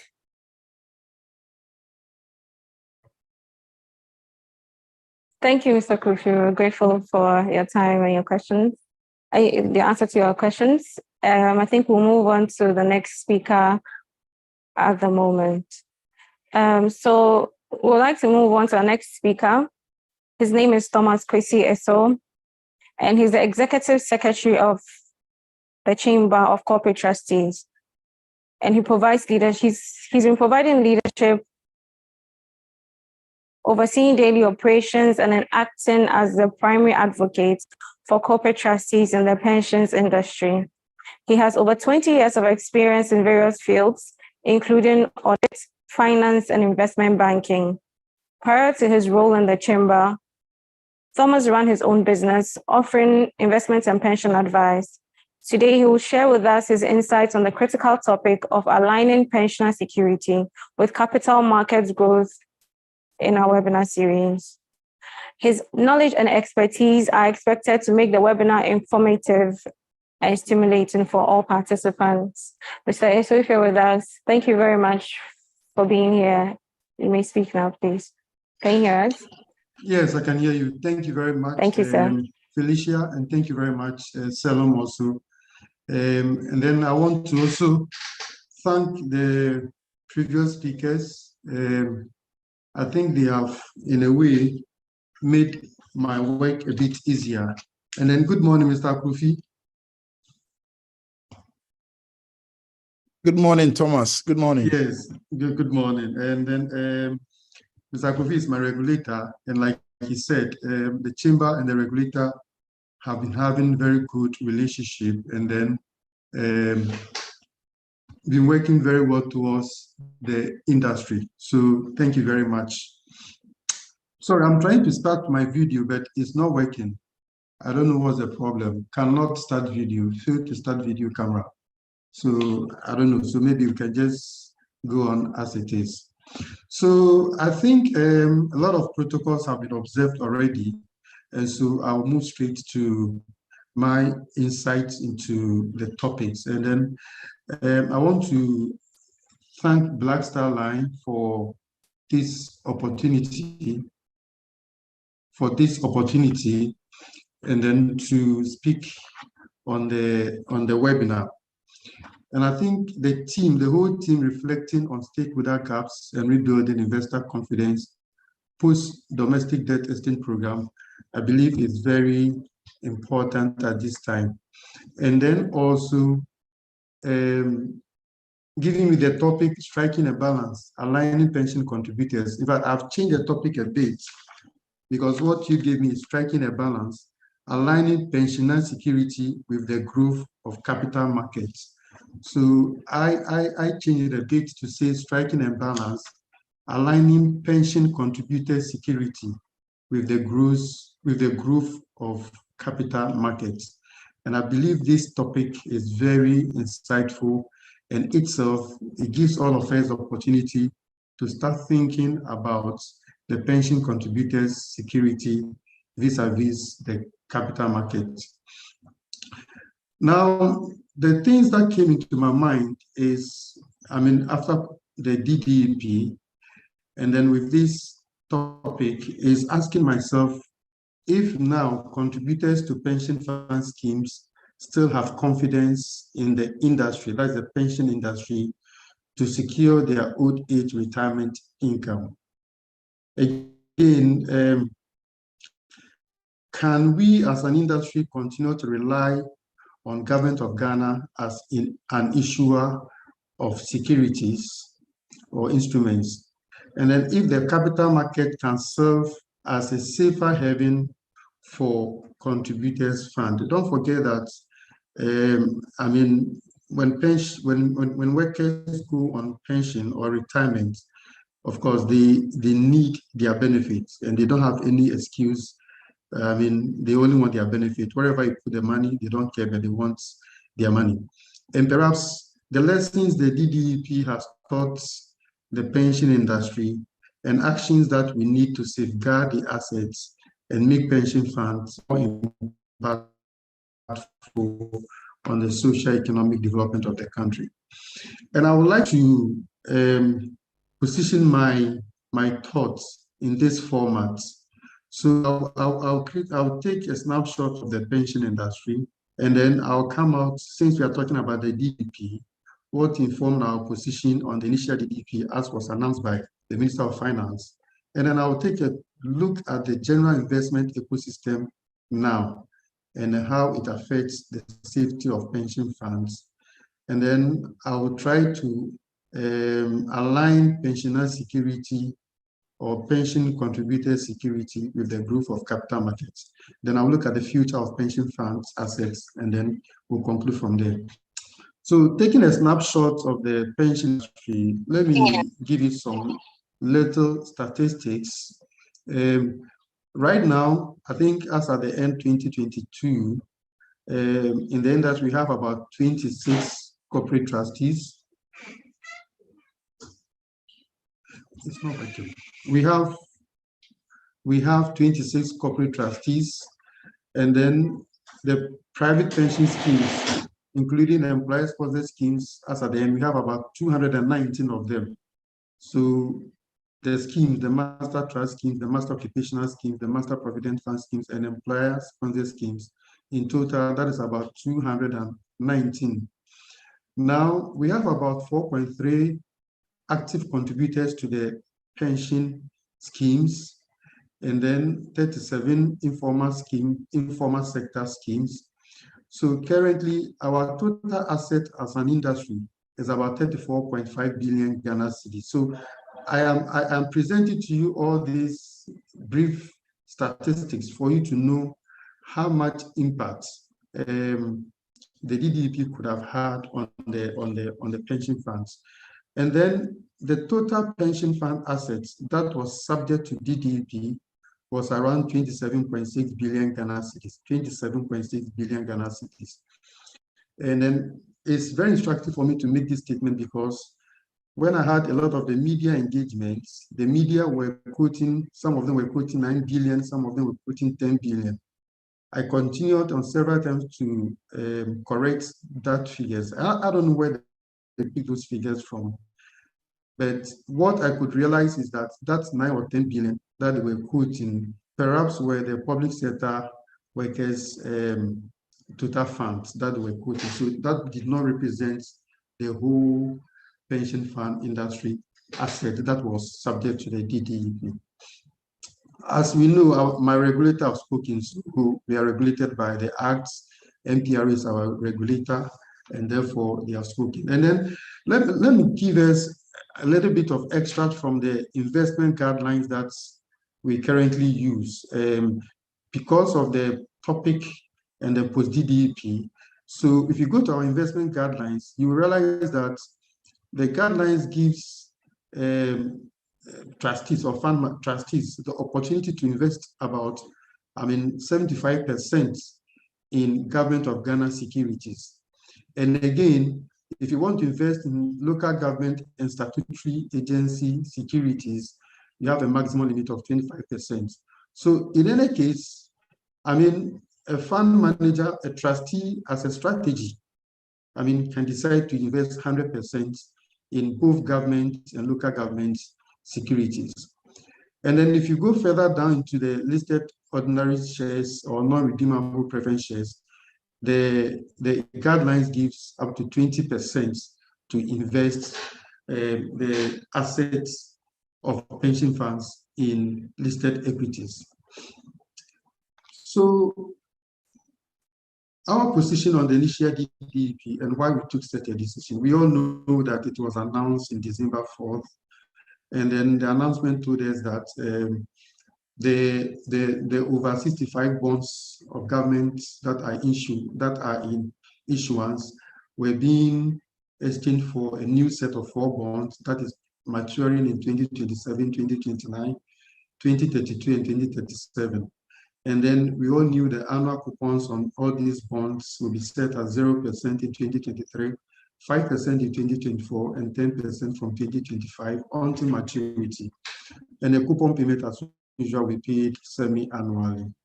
Now, this proposal, as you are aware, were rejected by the pension industry. And then and the reasons why we rejected this proposal was because when the industry or members of the industry did the computation, we all realized that about 68% of pension fund asset value were going to be lost if the DDEP was accepted in that format. And that would have been very injurious to contributors to pension funds, including you and me. I mean, all of us, I believe, I'm very sure all of us on this webinar contribute to tier 2, and most of us may be doing contributions into tier 3 accounts also. Apart from the loss of value, we're also taken aback because there was no consultation of the chamber or organized labor by governments. I mean, we believe if there was any consultation, then governments or Ministry of Finance would have understood the implications of the program in that format to how that was going to affect the pension contributors. Don't forget also that about 80% of workers pay monthly pension of just about 150 Ghana cedis. So we are talking about those who have a basic salary of 3,000 Ghana cedis.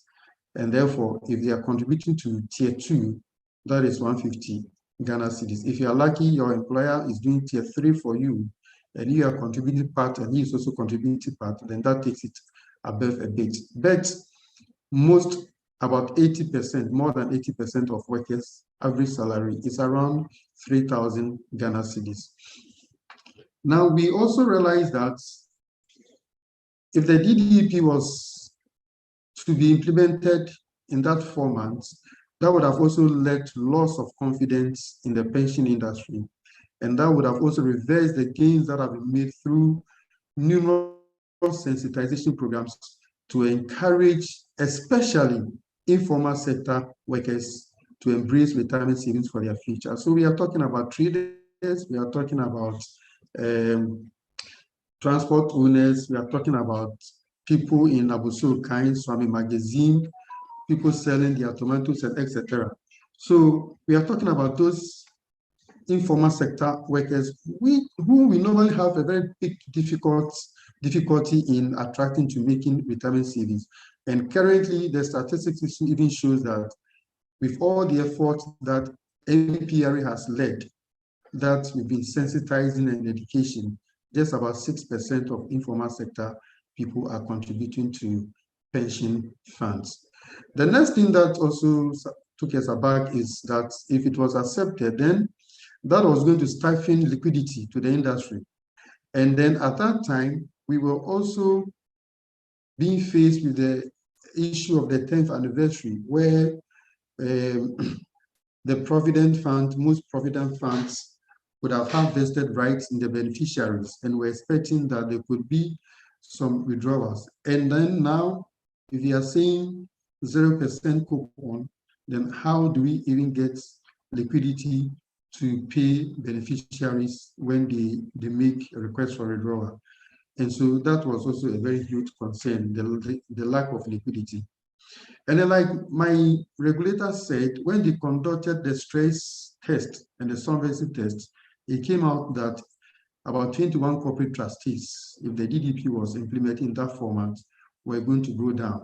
And the impact of that on the economy as a whole in terms of employment and etc. would also have been another issue altogether. And I'm sure that that would have also further reduce the confidence that anybody have in the pensions industry.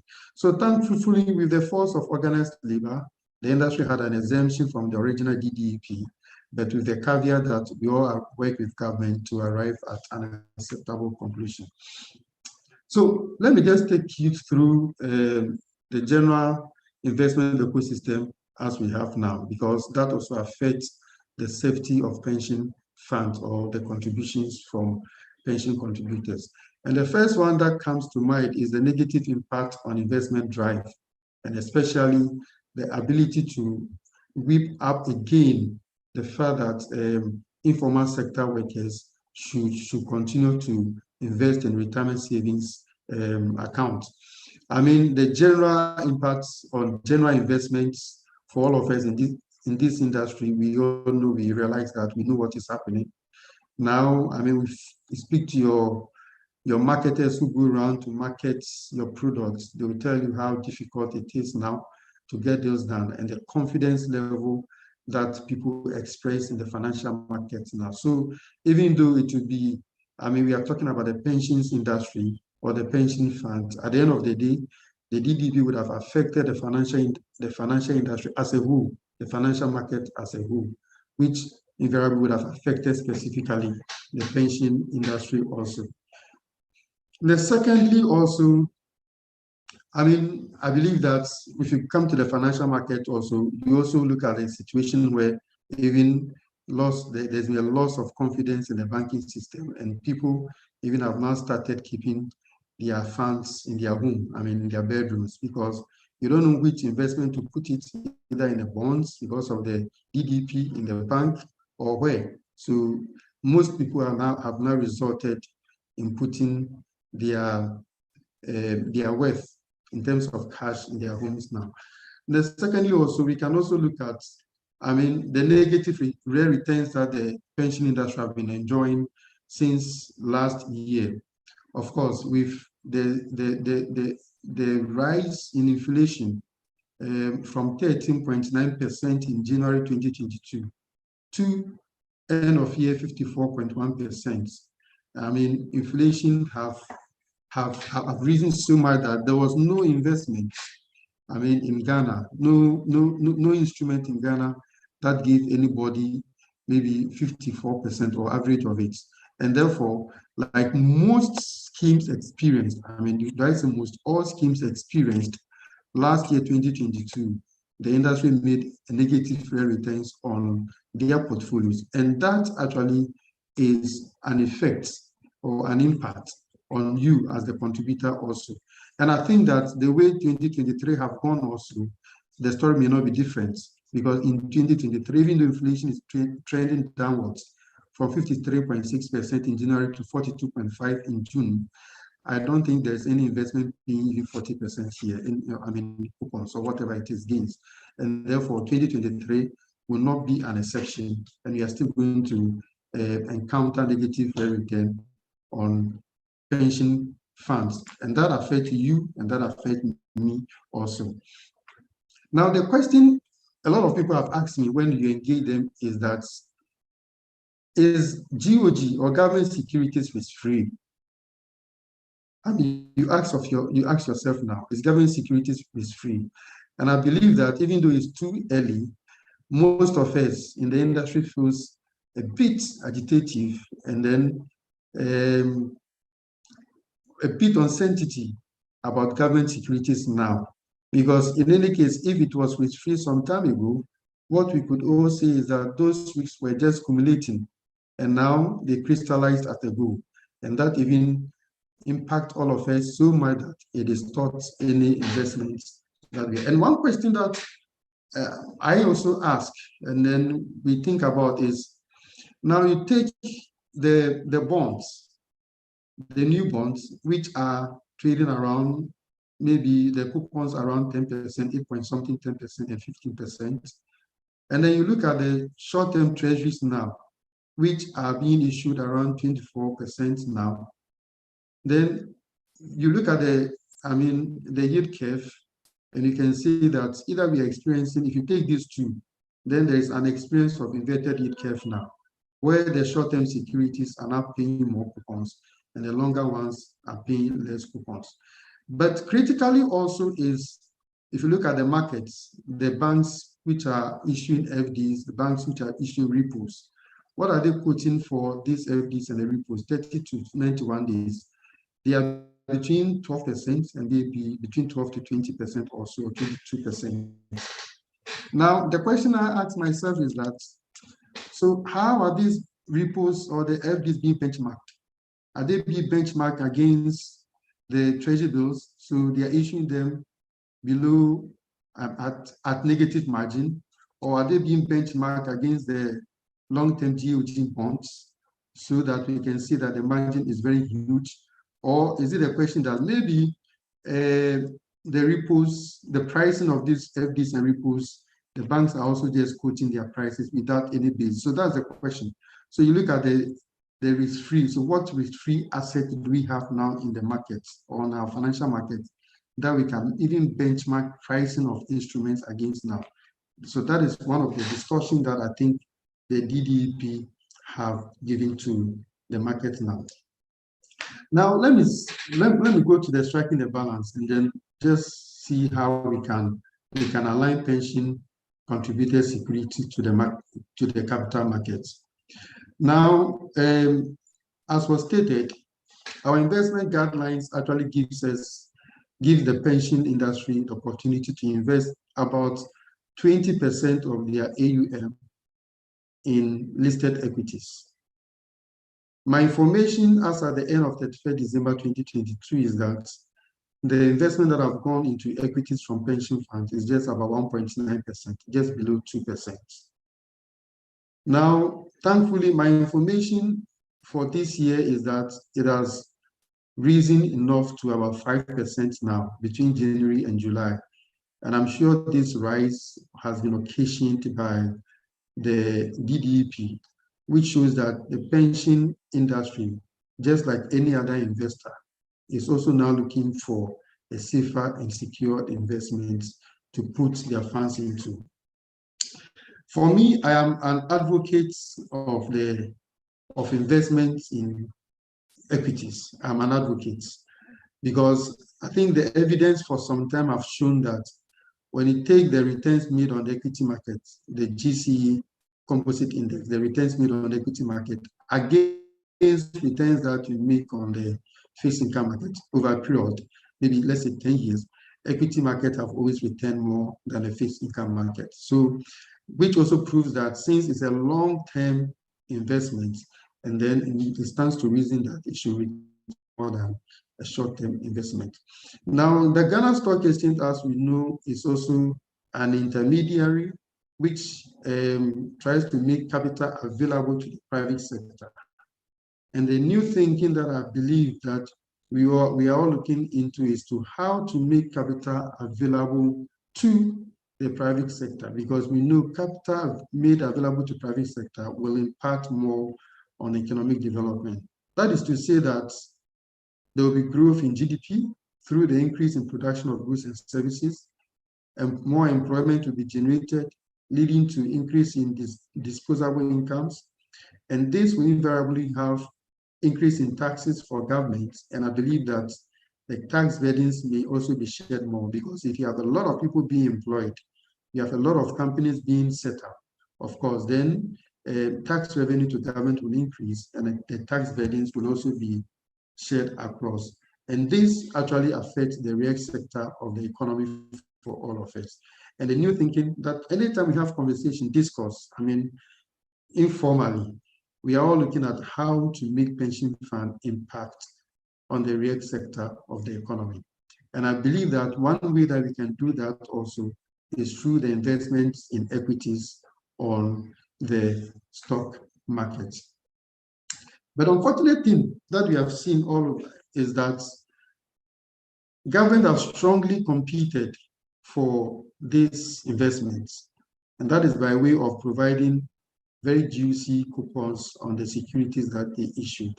But I think the lesson that we have all learned now, because we thought then that government securities were risk-free, and therefore we're all engaged in it.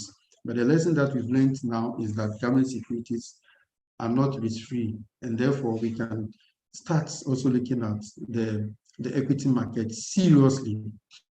But anytime we raise the question of the equity markets, there have been issues that always come out from our members about how the market is behaving. And I believe that I've listened to some of the panelists and they've made mention about the illiquidity of the markets, which is really an issue, and also the limited number of equities with strong fundamentals on the market. And I can tell everybody that most often when you raise the question, why did you invest so much in government securities? The answer, one of the answers that will come is that, oh, it's the fund managers who recommended them. So the fund managers recommended them, and we also, even though we do their due diligence, they also accept. So I believe that it is also now time for the fund managers to start looking at investments, apart from, now that we have all learned our lessons on GOG securities, It's now time for the fund managers to be very creative, very innovative, and start looking for bankable investments that the pension funds would like to, invest in them. I am also aware that the Capital Market Master Plan has been launched by SEC, and then the market aims to build a deep, efficient, and well-diversified capital market with a full range of products attractive to domestic, international investors. And I've also seen the 4 pillars that you've stated, and especially pillars 1 and 2, as I've stated above, that's the illiquidity of the market and then the limited number of equities.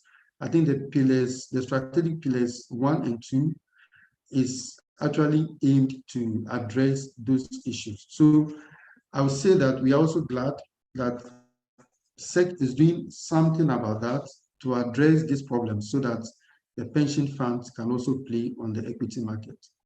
But let me also say that as we want to increase the investor base and improve liquidity, I want to also suggest at this time for policymakers to take into consideration if they can, at this time, release or, give out some of the SOEs, state-owned enterprises, to be listed on the stock market. Some of these state-owned enterprises are still being given subvention. Some of them have also continued to consistently make losses. Is it time that if these SOEs are considered to be privatized, because we want to deepen the markets,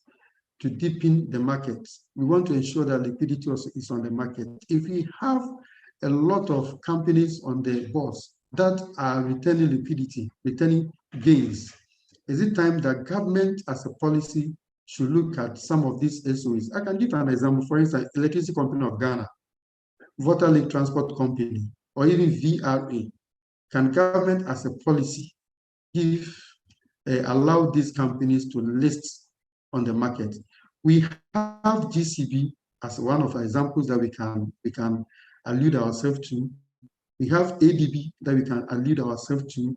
We have GOEL that we can allude ourselves to. Can we encourage government as a policy to ensure that most or some of these SOEs are also listed on the market?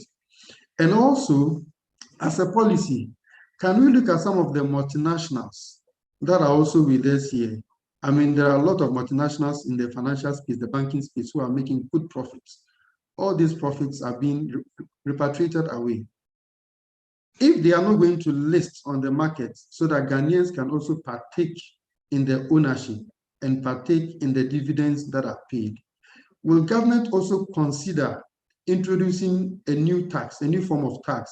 Maybe I want to call it not listed corporate tax. So if you are a company that have reached a certain status value that you have to, government have encouraged you to list and you are not listing, the modality needs to be set up by government.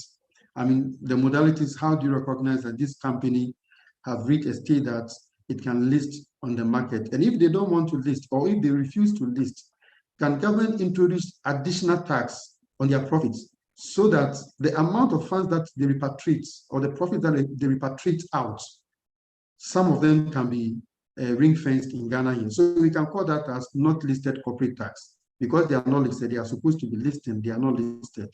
Can government come out with a certain form of that tax to take part of the profit so that everything is not repatriated out of the country?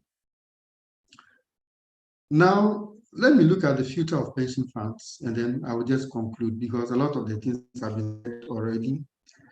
I think the pension fund assets will continue to grow, and our expectation is that the assets will double in the next 5 to 7 years.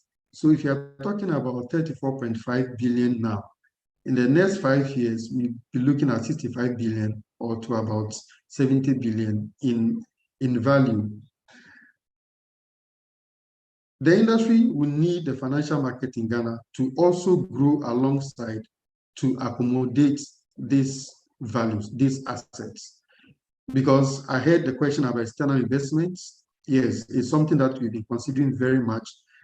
As painful as it is that we are considering external investment, we have wished pension funds in Ghana will remain in Ghana and will be used to develop the economy and improve the reg sector or the socioeconomic standard of Ghanaians here. So while we encourage the industry to grow our economy through investing on capital market, I will also call on investors to invest in asset classes in the manner and form required to make them legitimate and attractive for the industry.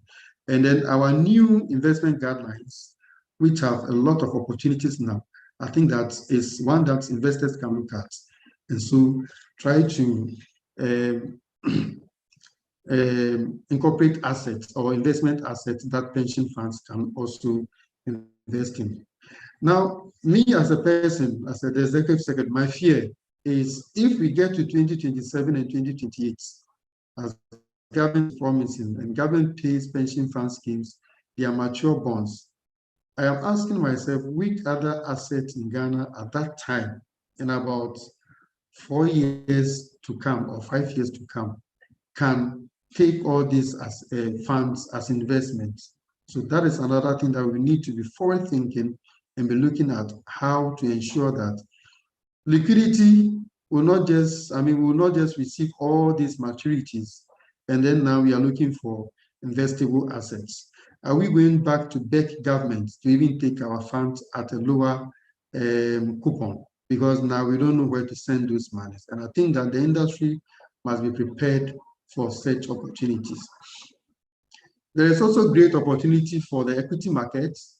There's also great opportunity for alternative assets and corporate debt securities, because now, as I stated, the funds are growing, and therefore we need depth in these asset classes so that trustees can be able to take very competitive decisions in which investments or securities or instruments they should invest in.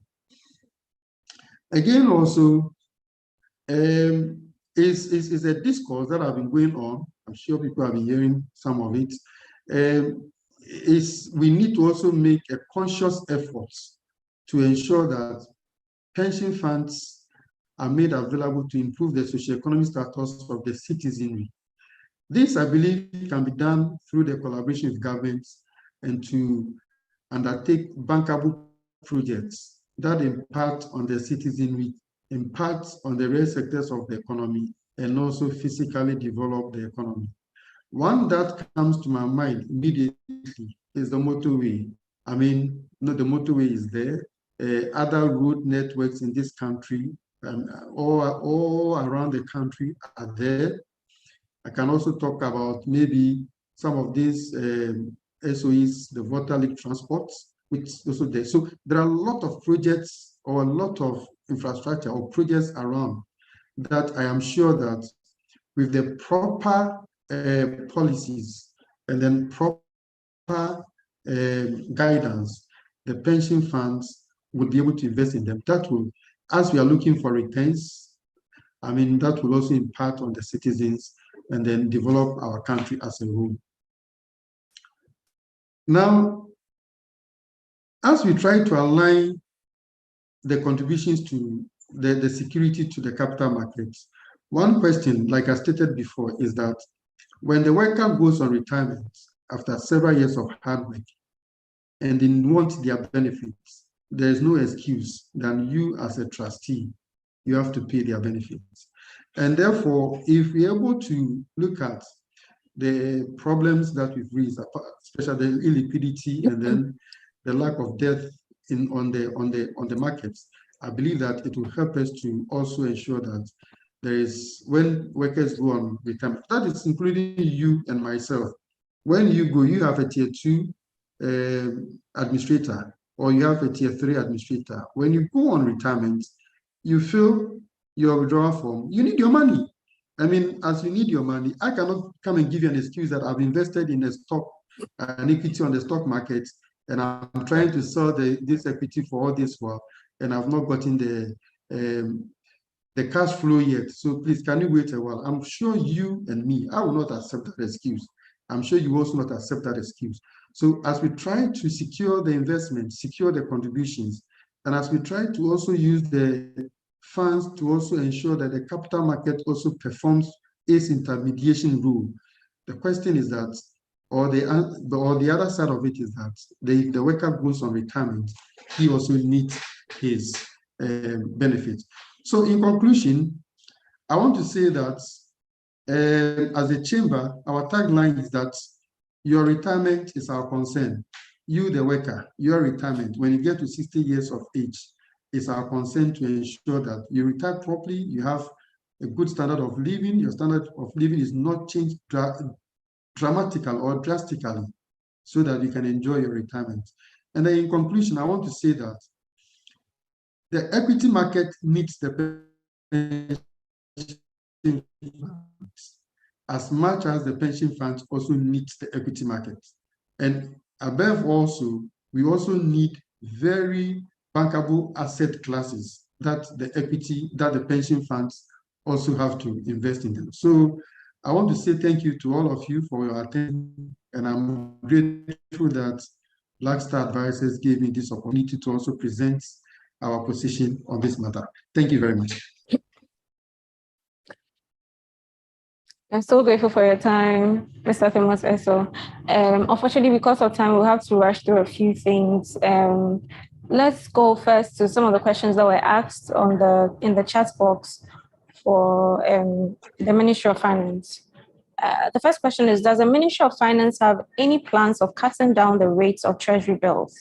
The answer given by Mrs. Patience Akuboham, who was the representative for the Ministry of Finances, for borrowing purposes, the ideal thing is that the ministry would always want to borrow at a lower cost. However, T-bills are always issued based on the market rate, which the ministry doesn't have control over. The second question is, can the ministry still assure that Treasury bills will not be touched? The answer is, clear position of government is that Treasury bills will not be restructured. So that is from the Ministry of Finance. We have a few more questions for Mr. Thomas Esso. The first question is, a chorus that has become popular on the lips of investors lately has been diversification. How open are the trustees to take positions in foreign assets such as UK bonds, US treasuries, and other Eurobonds beyond the shores of Ghana? If you can take that, Mr. Esso. All right, so thank you very much. I think for every investment professional, diversification is always key. Whatever portfolio that you manage, you want to ensure that the portfolio is properly diversified, so that when the portfolio is properly diversified, then you are also diversifying the risk. So yes, same also goes to the trustees and the administrators of pension funds, that they always want to diversify their portfolio. And I believe that when this question is linked to the external investment question, and I think I heard my regulator answer that question very well. Our discourse and the discussion with the regulator has always shown that they are not against external investments. They are not against external investment, like he said. Then any administrator or trustee that wants to invest externally must just apply, and then they will give the person no objection. So yes, and I think I can also I know a few of them, not many of them, who have also invested in some of the other African Eurobonds, I mean, outside the country. So yes, we are very much open to diversification, because diversification, like we all know, is to ensure that we don't put all our eggs in one basket. Because like we put about 80% of our eggs in the government's DOG bonds, DDEP in that format would have made us lose a huge value of that. And it's always been my argument that, assuming we have even invested just 5 or 10% of our assets in other sovereign regimes, I'm sure that would have been a bit cushioned, because we are not going to face any, I mean, all the sovereign risk that we are facing in the 80% is coming from Ghana. But if you're able to diversify some of this sovereign risk, we are sure that we wouldn't have missed so much money like we did initially. So we are open very much to diversification. All right, thank you very much, I think my colleague Salom has last question, and then we can round up for the day. Okay, thank you very much. We have a question for Dr. Ansa. So there was one more question for the SEC, which says that you directed the mutual funds to mark to market. Consequently, investments were being reduced arbitrarily. What standard have you brought to bear on that directive so that investors can co-calculate to ensure correctness? So this is a question for the SEC. So Dr. Ansa, if you're with us, I would like to get hold of this one.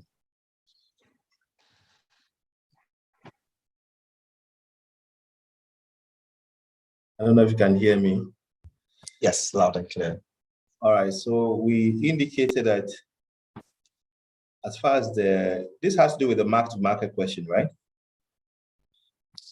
Yes, it does. Yes, it does. Okay, so we say sophisticated investors can ensure, and I responded to this, correctness in mark-to-market evaluation by relying on accounting standards along with industry-specific regulations. So we say following these standards allow investors to accurately assess their investments based on up-to-date market values. So we are saying that for personalized guidance, we advise the persons involved to at least seek, should I say, advice from a financial professional in the market who has been licensed. So that's our advice. If they need more clarification, they can always send an email to the SEC, and I'll put the email in the chat so they can do that, and we'll be happy to engage further. All the advisors and licensed operators can also be found on the SEC website. I'll just type it here. That is www.sec.gov.gh. You can find a list of all licensed market operators in the industry and reach out for advice where necessary. Thank you. Thank you. Thank you very much, Dr. Ansa. So all too soon, we have come to the end of our first day of our webinar series. We'd like to thank all our presenters, our guest speaker, our participants. You're the reason why we are here, different industry players.